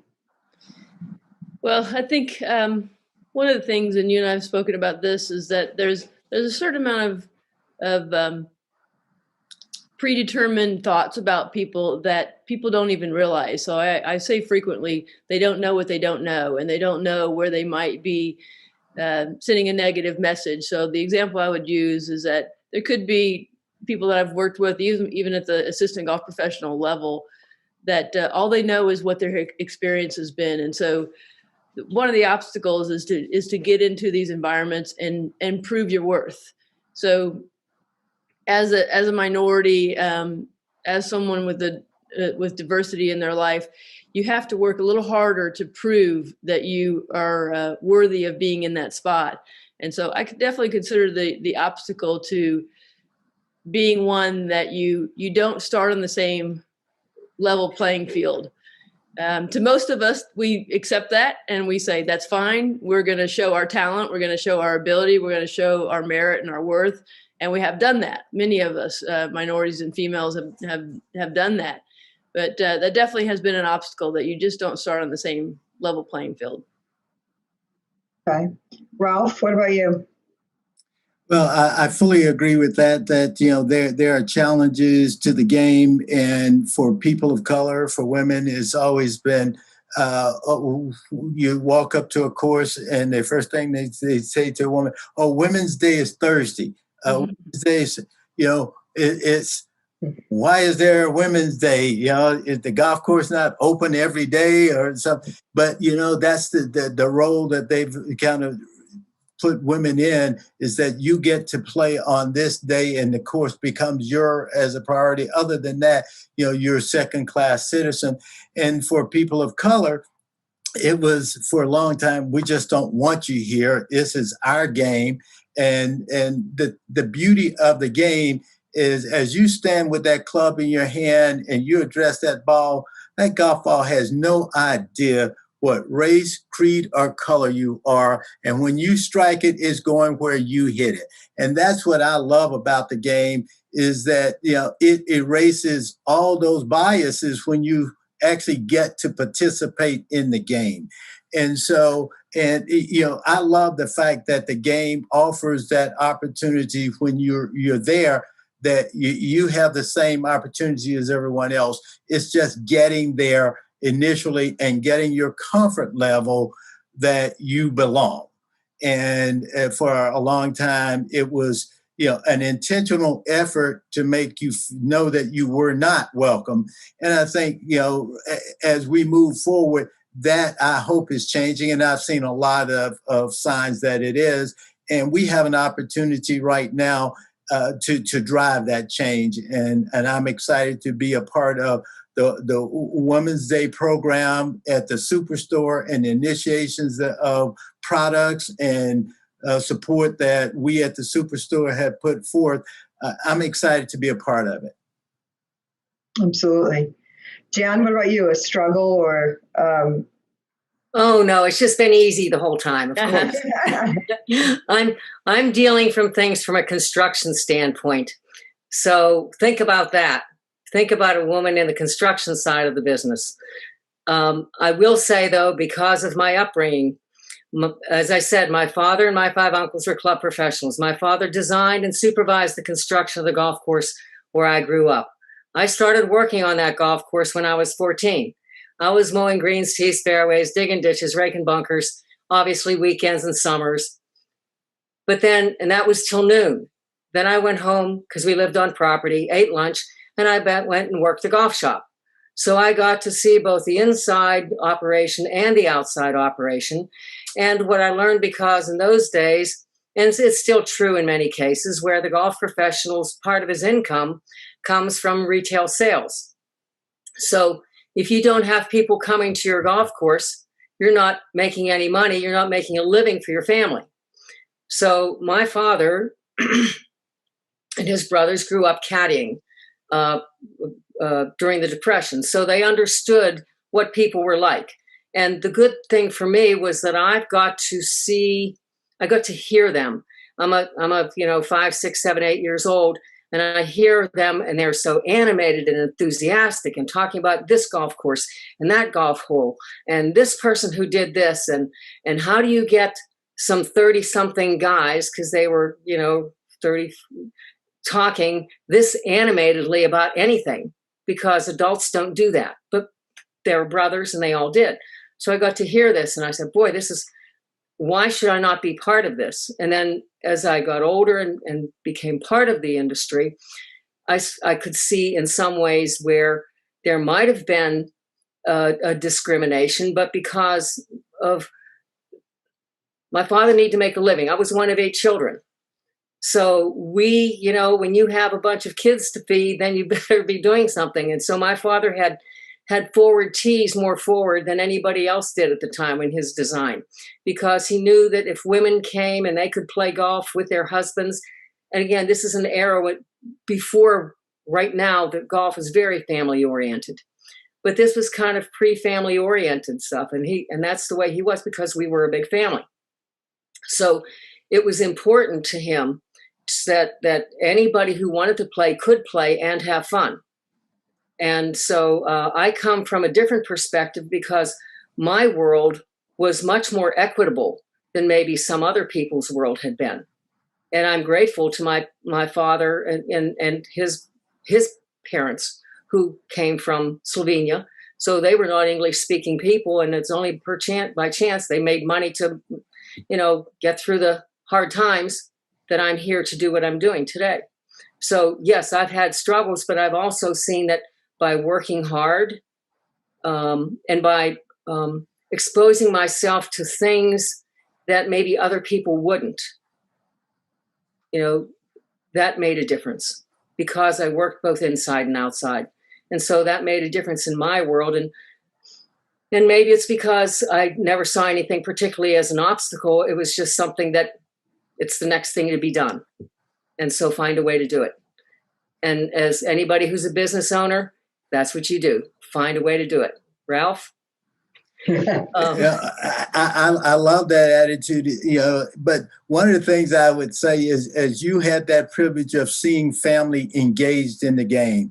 Yes. One of the things that Jesse Jackson talked years ago about, if you can see it, you believe it. If you can believe it, you can achieve it. The issue that people of color has had is that they didn't see it. They didn't see people of color out playing. And so it was hard to believe that this game was for them. And I recall taking up the game. I grew up playing football for years, and I played college football for Bear Bryant at Alabama. And I was this great athlete and all that. But at some point, you transition over to the game of golf. And I love the fact that you can compete with your golf course and yourself in the game of golf. But one of the challenges was I didn't see anyone that looked like me on the golf course. Yes. And so when I go to the golf course, and still today, a lot of times I've been privileged to play a lot of the top 100 courses. And generally, most of the time when I'm on the property, I'm the only African-American on property that day. Yeah. And you have to have confidence in yourself to believe that you fit. Yes. And, one of the things that was very important to me was to learn to play the game well and to learn the rules and the etiquette of the game, because I wanted to fit in. And one of the things that you will notice, and I have stereotyping big picture here, that you very seldom see people of color being really slow players, because they've been told when you go to the course, you try to make sure you're not an obstacle. You play fast, you get out of the way, you do things this way. So I learned to play pretty quickly. I learned the ball and not spend a lot of time looking for the ball, because I wanted to make sure I was not seen as an obstacle to say, we don't want that person on our course. And so then when you start to respect the game, respect the etiquette of the game, there are other people are just, they like the game, they love the game. If you love the game that they love, they're willing to play with you. Sure. And for years, I found the game to be very inviting. And I've grown to have lots of great friends, and I don't mind just walking out to a course and putting a peg in the ground with strangers, because if you love the game, you have respect for it, people that respect the game will respect you. That's right. It's been great for me, and I've tried to bring other people of color, and I play with a lot of women, because most of the time they have that same attitude. They want to play and they don't want to be an obstacle. They want to keep the pace. They want to move around, but they just enjoy the game and they enjoy being out there. Ralph, I'll follow up with that a little bit as well, because what I hear you saying is that you leave no room for criticism. Yes. And in my leadership and management style, that phrase rang through my head a lot, was leading. And as you said, Jan, I'm, a kid as a general manager at the World Golf Village, and leading people twice my age, men, all of them, mostly, I won't say all, but 95% of the staff. And that was part of my mantra was be so good at my job that I left no room for anyone to be critical of the things that I did. And that was very motivating to me. But in the same vein of trying to play, and you want to make sure, and that's why women are fast. Sure. Yes. Same reason. They just don't want to be critical. And when I introduce different things to women, I say, what's your biggest fear about going out and playing golf? And they almost all of them say, the group behind me. Yeah. They just don't want to be an obstacle. They don't want to be in the way. So that's a very good point. Well, I think that there's been unwelcoming. I mean, they didn't feel welcome historically. So, the last thing you want to do is, have that feeling, like you said, whether you're being a burden or you're not. And I think that unfortunately prohibited a lot of women, or prohibits them, because we know they're fast to try it, but sometimes would go away. So I think hopefully that culture is changing, which leads to, if you can tell us a little bit about, what you think of the present situation, how we've changed. I think we have changed, we've evolved. I know there's still a lot of room to go, but the present, and then I know you don't have a crystal ball, but the future of the golf industry. What do you think it's going? How do you see it now? So, the present and the future. I'd love to hear a little bit about your thoughts, given your experience and your different verticals. It's such an interesting panel because everybody's got such a different, a retail, an architect, and a golf course owner and operator. It's a lot of. So, who wants to go? Well, let me start, because without the playing field, that's true. There's nothing else. All right. You are right, Jen. We do start with you. So let's start with the playing field. And the playing field has evolved mightily, especially in the past, say, 30 years, which is a full generation. And what I'd like people to understand is that the golf course on which you may be playing may be from another era. And guess what? It takes money to make changes. Am I right, Kathy? Yes, it does. So if you don't have the wherewithal to make changes that brings you into contemporary needs and wants, then people will still have the same reaction and reflection of that golf course that they're playing. So even though other golf courses may have changed, that have seen the light, or they've been fortunate enough to have club governors, owners, operators who see the future, and they aren't stuck in the moment. They aren't stuck in the past, and they aren't stuck in the present. So, and I say that because let's talk about women again. Let's talk about the welcoming attitude to everyone, including people with disabilities. Because I've been working with the National Alliance for Accessible Golf for the past at least 15 years, working to have golf courses be accessible for people with a variety of disabilities, and there are many. So whether they're ambulatory or they're sight impaired or hearing impaired, there's multiple. But have them be just as welcome, because people with disabilities cross gender, cross race, cross creed, cross age. So everybody knows somebody who doesn't have all ability. So to me, that's a big thing. And we are more welcoming to people with disabilities now than ever before. And because of training, and I think that's part of it, to say culture must change, that's a vague word. To me, that's quite vague. And what that really means, I think, is the training from what's expected. And I think Kathy probably does this very well at her facility, and Ralph does it too at his, because you train the people who are there to how you want your customers to be treated. And think about some, people it's in certain segments of age ranges today. Who has been taught manners? Who hasn't been taught manners in their homes, in the schools? And if they haven't been taught manners in, at the most basic form, it's very difficult for them to learn to know how to treat people when they get into a business. So I think that's part of it. And golf teaches manners. Golf teaches people to be respectful. And this is why the first tee is so treasured, because of its 9 core values. But, as far as the golf facility itself, we now have more teeing opportunities than ever, different yardages to accommodate people with different club head speeds, whether they're juniors, whether they're super seniors with either a little bit of experience or decades of experience. The club head slows, and we can say, okay, we still want you to have the golf experience, but we want you to enjoy the approach to the green and being on the green. Let's try to get you on in regulation. Have you ever heard of a par before? Oh, you have? Have you had 1 or 2 in the past year?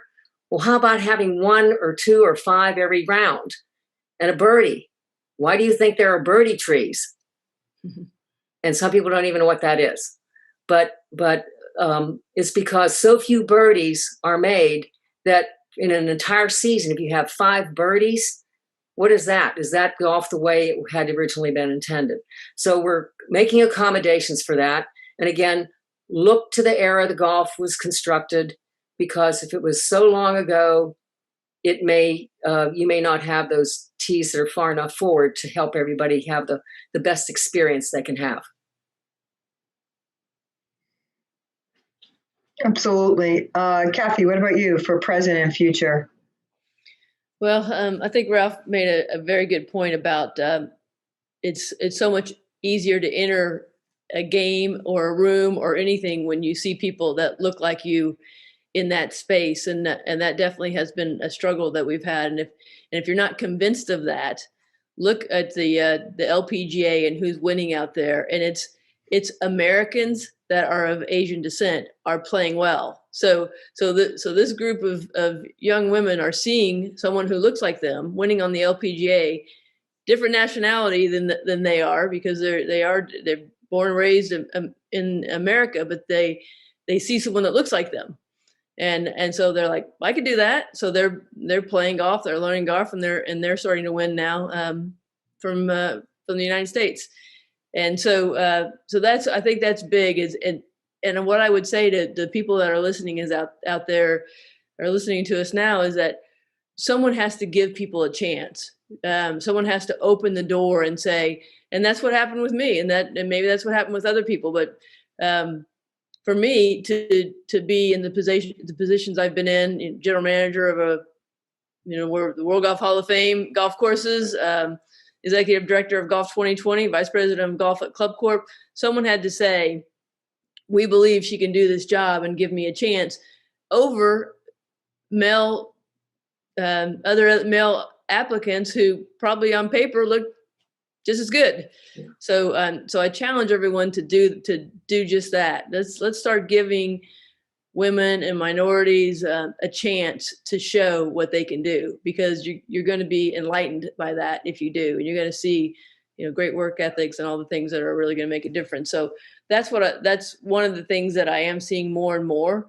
The invitation that I received to be on the PGA board, that was an invitation that I received from the president, Jim Richardson, to be on the board as a female.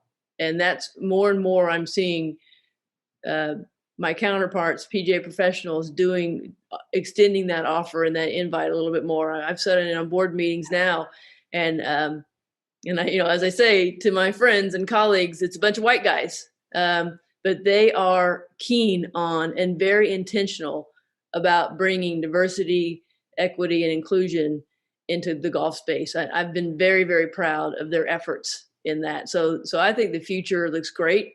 I'm excited about the future with what I'm seeing with, it's gone from a lot of this to true action. So I'm happy to see that.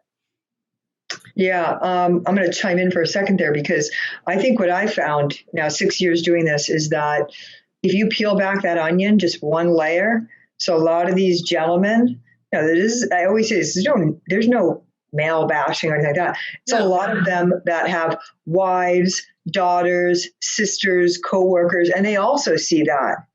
The treatment, that it's unfair, and and that it's not as welcoming. And I think it's equally as infuriating for us with Women's Golf Day. There's been so many incredible men that have championed this to get us where we are in 6 years. And I hope that our whole mantra and what we're especially saying for the last year or so is what we're hopefully creating is opportunity and unity. That simple.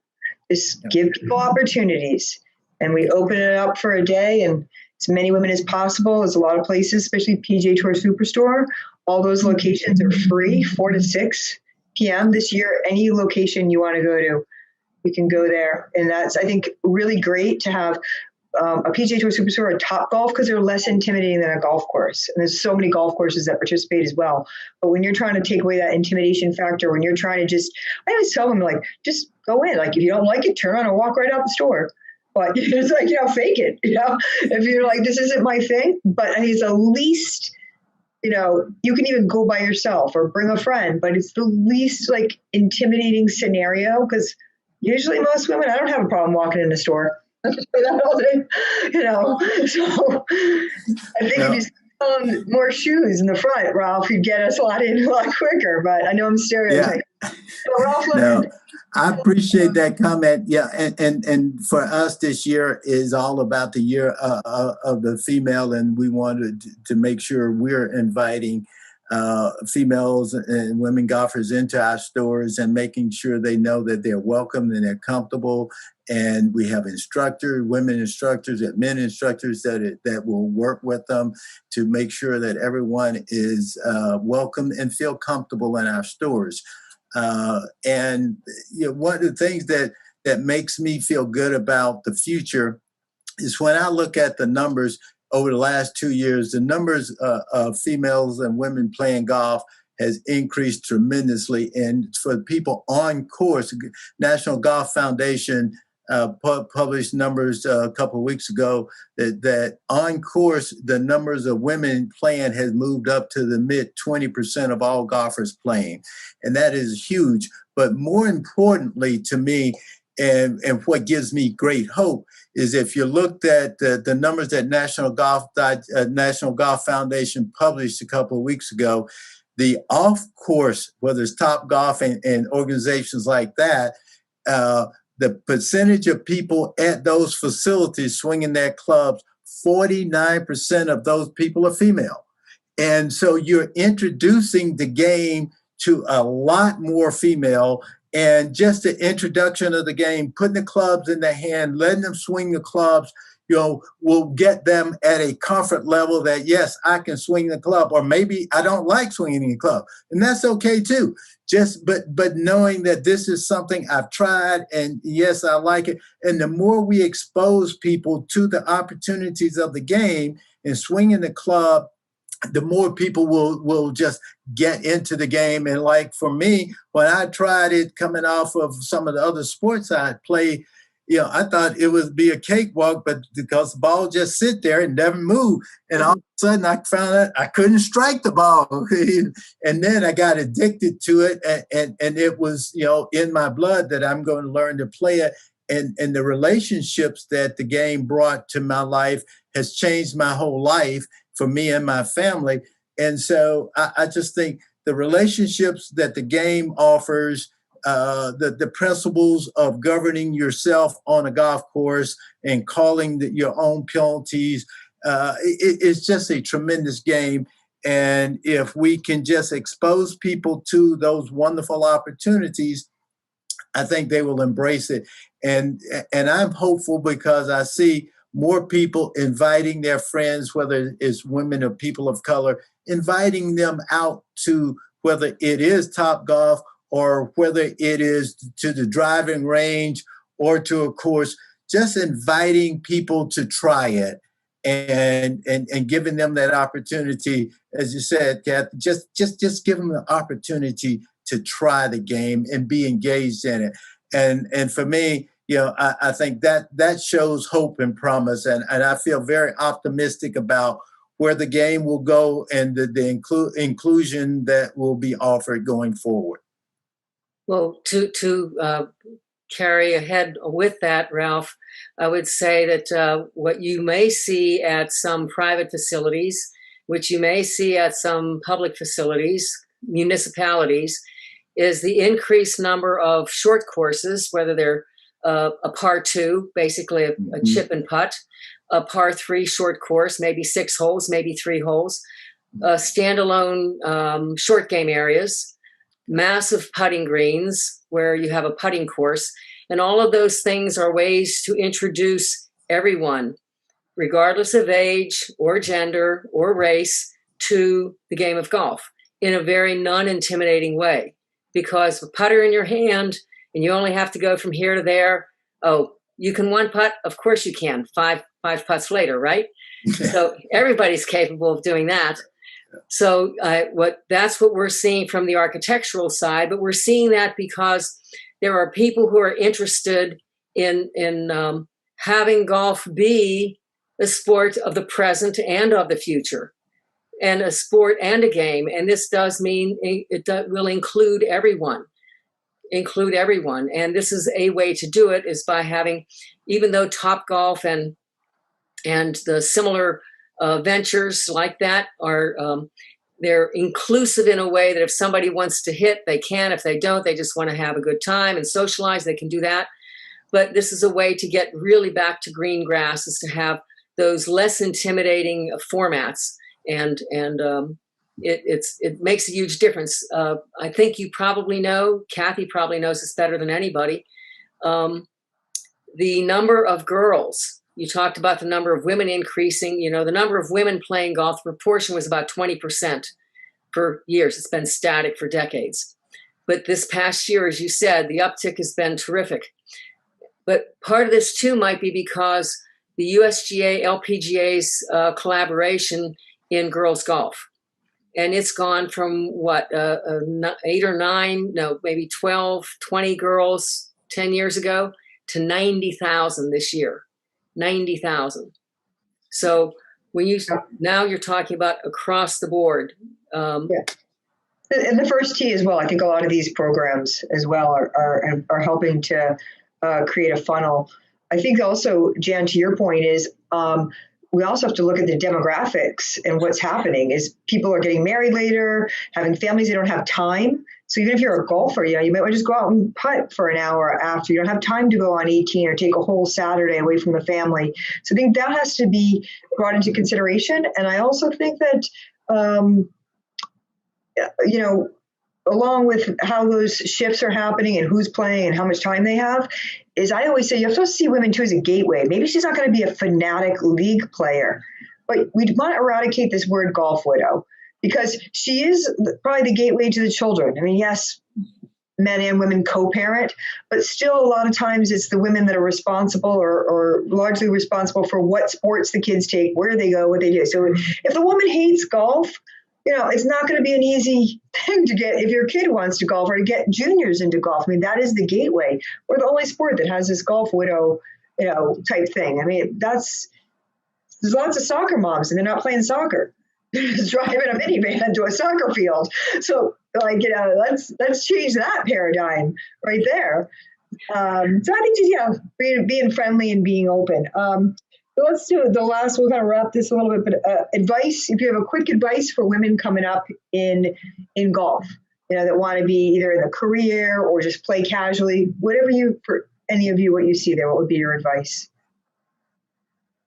I'll reflect on what has been said already, and I'll just reiterate, put in the time and effort. Put in the time and effort and volunteer at things when you can. If you want to learn something, one of the best ways to do it is to find an organization where you can volunteer to do something. You can imagine, Alyssa, anybody who volunteers to help you is going to learn something about golf. So it doesn't matter what organization in golf, that I think volunteering is a good thing, and the time and the effort. Do the work. Yeah. Ralph? Well, I fully agree with that. I think volunteering is important. I think supporting youth programs and getting kids started early. I will blow a plug for the PGA Tour Superstore, and our owner, Arthur Blank, just gave $10 million to the program to support the first tee and growing the game through the first tee because it can offer diversity there. And I lead that program of trying to make sure we are teaching the game itself, but we're also teaching leadership skills beyond just the game. Mm-hmm. And we're making sure that in that 40 young people that we're taking to Montana for this leadership program, half of them are female. And so, we want to make sure everything we do is inclusive in all that we do. But as I said, I feel good about it. There is no free lunch, as the term goes. So if you want to achieve something, you're going to have to work at it. But we have to help invite them in. The old saying, Sam Walton says, it's amazing how many people show up when you just invite them. We got to invite people in. And when you invite them in and make them feel welcome, then let's teach them how to work at it and so they can enjoy it. Kathy, advice for? Well, both those guys are spot on, and I love what they're saying. So the only thing I would add to what they've already said is just believe in yourself. Really have a confidence and a faith in yourself. Know that you belong in wherever you are, whether it's playing on the golf course or working in the golf industry somewhere. And as Jan said early on, it's even if you see obstacles or barriers, just keep going, keep moving, keep plugging through those, because really you're gonna find that those weren't quite as big as maybe you thought they were if you just keep moving through them. So just believe in yourself, have confidence, and keep working hard and doing your job and be the best you can be. Right. Thank you so much, everyone. This has been a phenomenal chat. Really enjoyed it. Great. All right. So now let's also Kathy, how do you want to do this? If you had a dream, why don't you explain it? Because I don't want to. I'll kind of do an intro. Yes, please. Well, I've been thinking about this for a while, and we all have dreams about what the future might look like. And I know I go back to one of my favorite Martin Luther King Jr. quotes where he says, I have a dream. I have a dream that one day my children will be judged by the content of their character, not by the color of their skin. And I probably didn't say that exactly right, but you all know that quote. And I have a dream about women in golf and what it might look like someday into the future. And my dream is that those of us who have made our way into the golf industry, we had to work hard, and in a lot of cases we had to work harder. And so this is what I would say about it, Alyssa.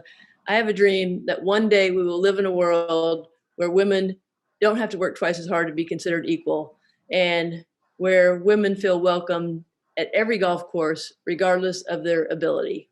So I say that because I know if I went to a golf course and I went to the driving range and I hit a couple of shots, I would get an invitation to go play, but my sister would not. And she likes to play golf, and she's going to go out there and get around the golf course just as fast as everyone else, and she's going to have fun with it. And so that's my dream. All right. Jan?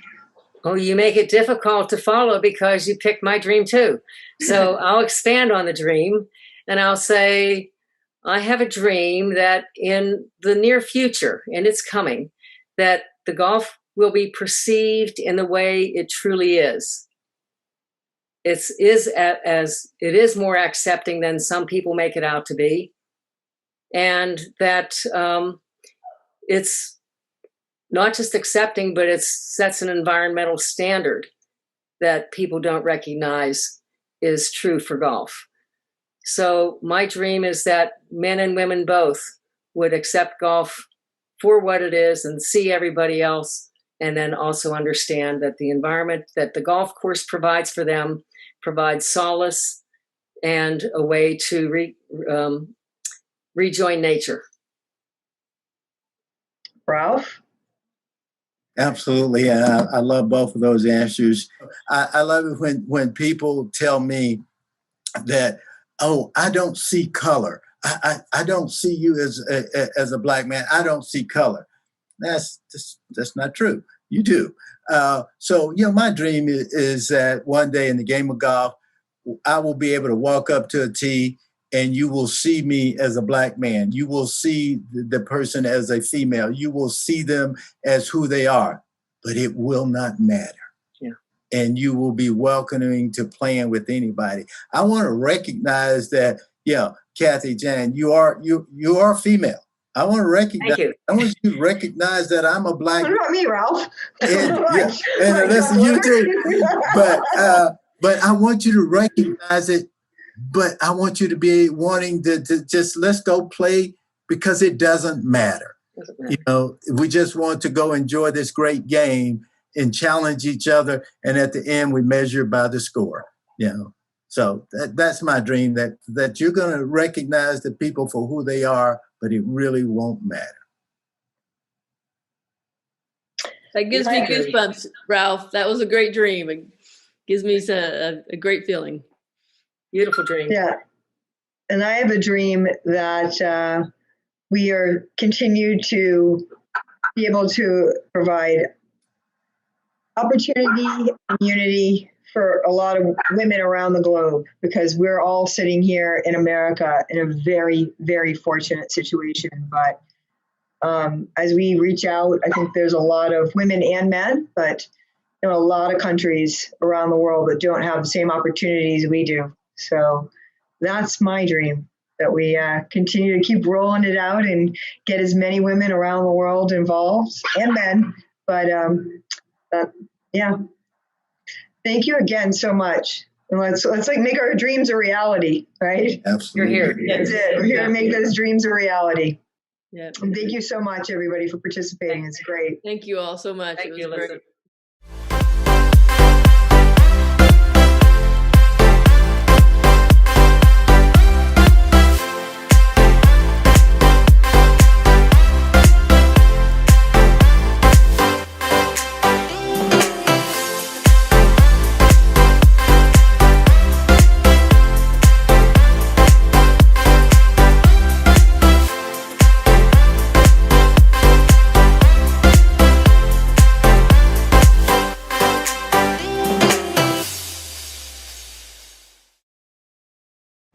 Hello, this is Dana Schultz, PGA General Manager and COO of the Troon Managed Champion Hills in Hendersonville, North Carolina.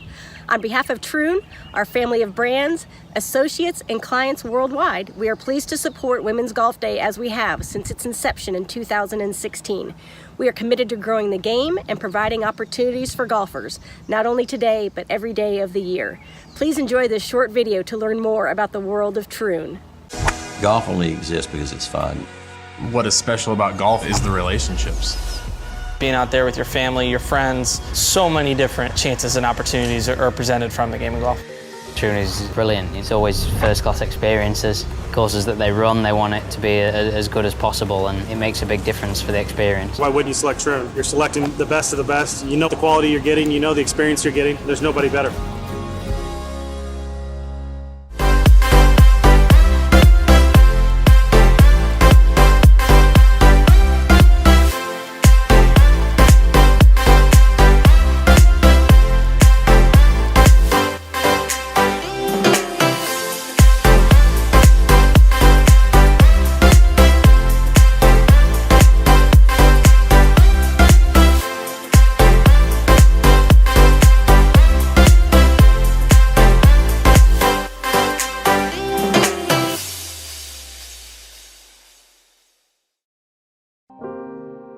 As golfers, we know that loyalty is key to running a successful club. Retaining and recruiting players are crucial to growth. Always knowing where to set in and how to improve is not easy. That is why our player experience platform, Players First, is successfully implemented in more than 1,000 golf clubs worldwide.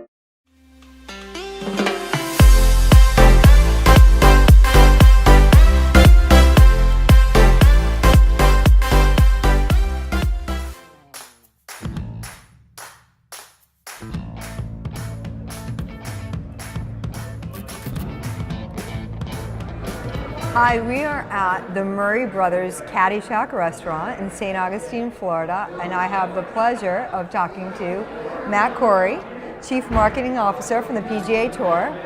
And this is awesome. As a former tour employee, it's always great to catch up with other tour employees and find out what's going on. I heard there's some interesting, I know that's what you do for your day job, but there's some interesting things that are going on industry-wide that you're kind of taking a lead on, some of them. Yeah, we're doing a lot of fun things. Thank you. It's always good to see you. I've known you for a long time. So yeah, there's some really good things happening within the golf industry.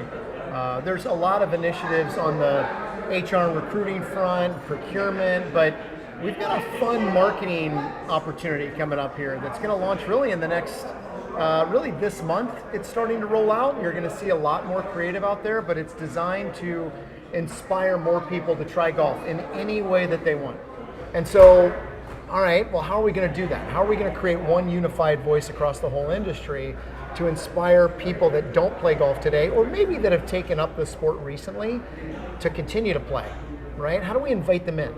So we've got a really, really fun movement for the next 2 to 3 years that's going to kick off, that's going to invite people in, and it's going to show golf in a very non-traditional way. So what is the name of this movement? movement? We've kind of coined a fun little tagline or a call to action, and it's called Make Golf Your Thing. Okay. And we're encouraging people to think about golf. And so the example I always use is like, Steph Curry's a basketball player, but golf is kind of his thing, right? Michael Jordan, legend at basketball, but golf is his thing. Tom Brady. There you go, absolutely. Right. There's a lot of folks that call golf as their thing. How do we give them a platform to tell their stories? And that's what we're going to do. So we're going to launch this effort, but we're going to encourage people to talk about why golf is their thing. And what, it could be that golf is my thing because I, get to spend time with my kids, or golf is my thing because I get to play golf with my buddies and have some drinks and listen to music and steal all their money when we're right, done. Or whatever the reason may be. Or you're a bunch of girls want to get together. Absolutely, it's friends, family.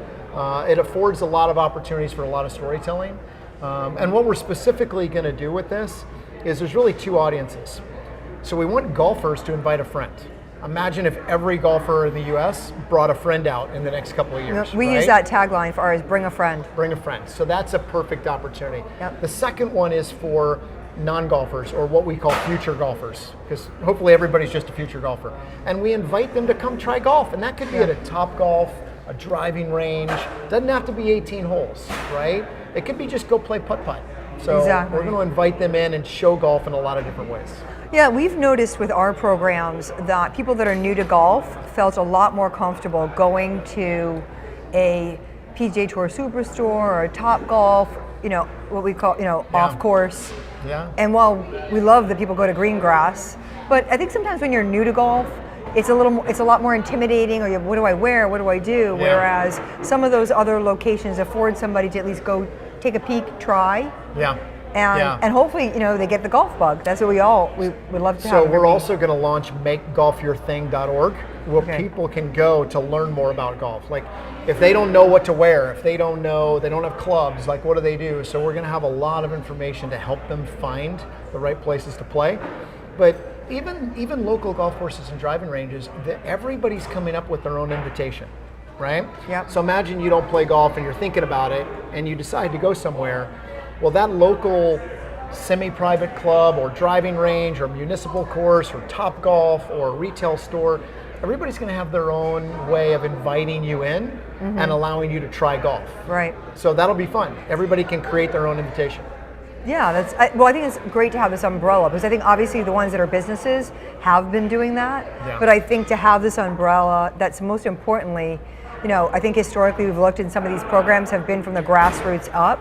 But to have something that's industry-wide with the big titans of industry and doing it from the top down, I think that is the real difference from what I've seen and what's been happening over the years. What's really fun is that we've got the leaders of the PGA Tour, PGA of America, LPGA, and the USGA that are all in. Right. And then you combine that with the CEOs of the big manufacturing companies and the leaders over the different clubs, et cetera. And we all believe that the way to grow golf is to bring more people in and create greater opportunities to be more diverse and more inclusive.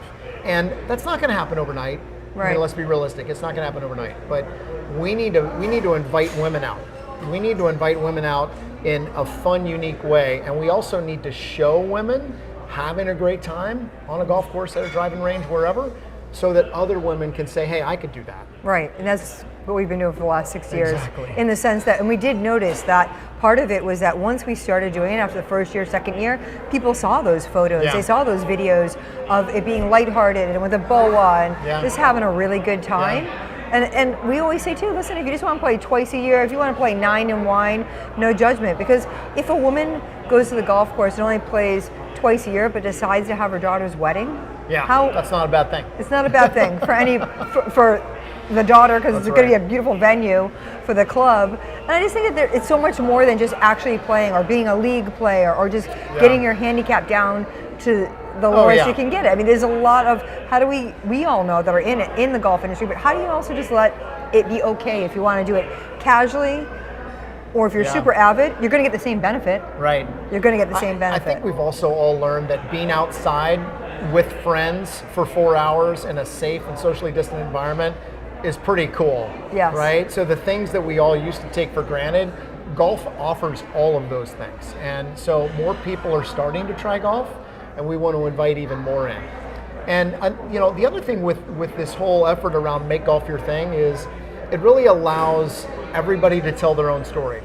So I'm going to make golf my thing because I get to spend time with my kids, or I'm going to make golf my thing because it's time with my friends where I can go out for 4 hours and not stare at my phone or a laptop, and get some exercise, and maybe I'll have some drinks and play some music, and it's like a mini vacation, right? Whether it's 45 minutes at a driving range, a couple hours at a Top Golf, at a golf course, it can be anything they want.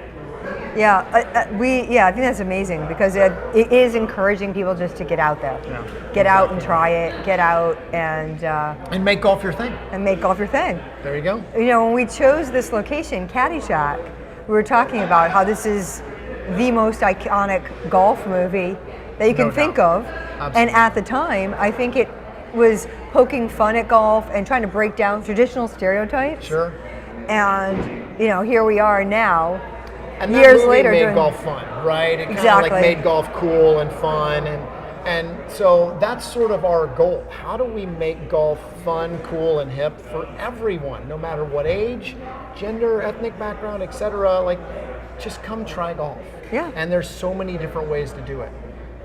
And so that's really the point. I think when everybody sees some of the marketing we're going to put out, they're going to see kids that dug a hole in the sand and somebody made a big putt, or they're going to see a little 3-year-old Hispanic girl, Latina girl chipping in her backyard, and she's having a blast, right? So there's this sport.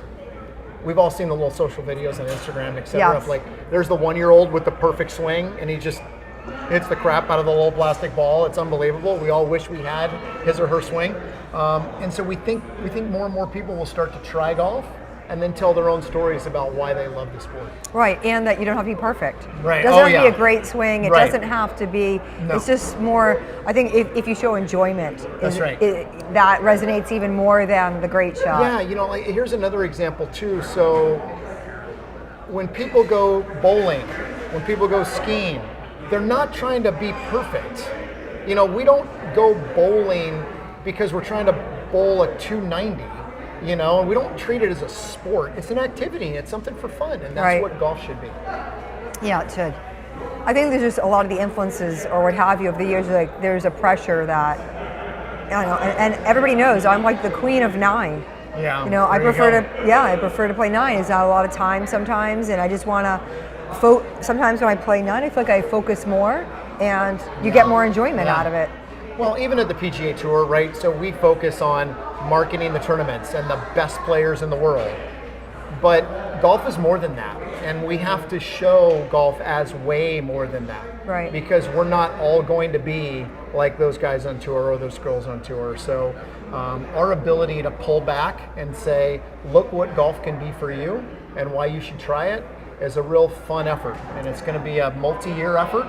But we're going to keep going. We're just going to try to catch you. No, I don't know about that. But what's interesting is it is true, right? Because if you look at the NFL or the NBA or Major League Baseball, people aren't watching that and going out and playing full court basketball or play sport. Golf is such a unique sport in that it is actually something that people can play. Yeah. But it's unrealistic to think that you're going to get to that very small percentage that are these amazing. Well, and here's a fun example. If I play basketball in my driveway with my kids, just because we don't have referees or uniforms doesn't mean we didn't just play basketball, right? So there's a lot of ways to play sports, and golf is the same way. So I think I hope that we inspire more people of all ages to say, hey, I'm going to try golf. And maybe I'm going to try putt-putt first. Maybe I'm going to go to Topgolf first. Maybe I'm going to just buy 1 or 2 little clubs. Or parents that go to a Target, right? And they're sitting there and they're looking at the baseball glove, the soccer ball, or the little plastic golf club and the ball. We want them to buy the golf club, right? And so they get their sons and their little boys and little girls into the sport of golf at a young age, and we'll go from there. Yeah, we all know the benefits of once it leads down that path, and I think another interesting component to this, I'm sure, like you said, it's a multi-year thing, but not just that people get into playing this sport, and I think part of what the industry is doing is to also realize that whether it's diversity in the workplace, that you can have a job at the PGA Tour or the LPGA or the PGA of America, that you can work in golf. Yeah. You can have a career in golf. Absolutely. And you may not come from a zero golfing background, right? Whether it's marketing, engineering, accounting, what have you. But That's to make sure that they also see that whether you're a woman or African American or Asian or any diverse background, that you also could have a career path.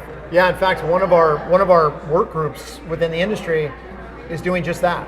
We're creating an entire job board of all the jobs in golf, so that when companies post their jobs to the traditional job boards online, they can also duplicate that on a golf job board where everybody can look for jobs across the industry. So that'll be really fun. That will be really fun, because I think that also helps propel the movement. That's right. Because when you have more diversity, you have more points of view, you have the ability to really execute on, organically execute on a movement and getting more people into the game from all different backgrounds. Yeah, it's going to be fun. It's going to be fun. We're just getting started.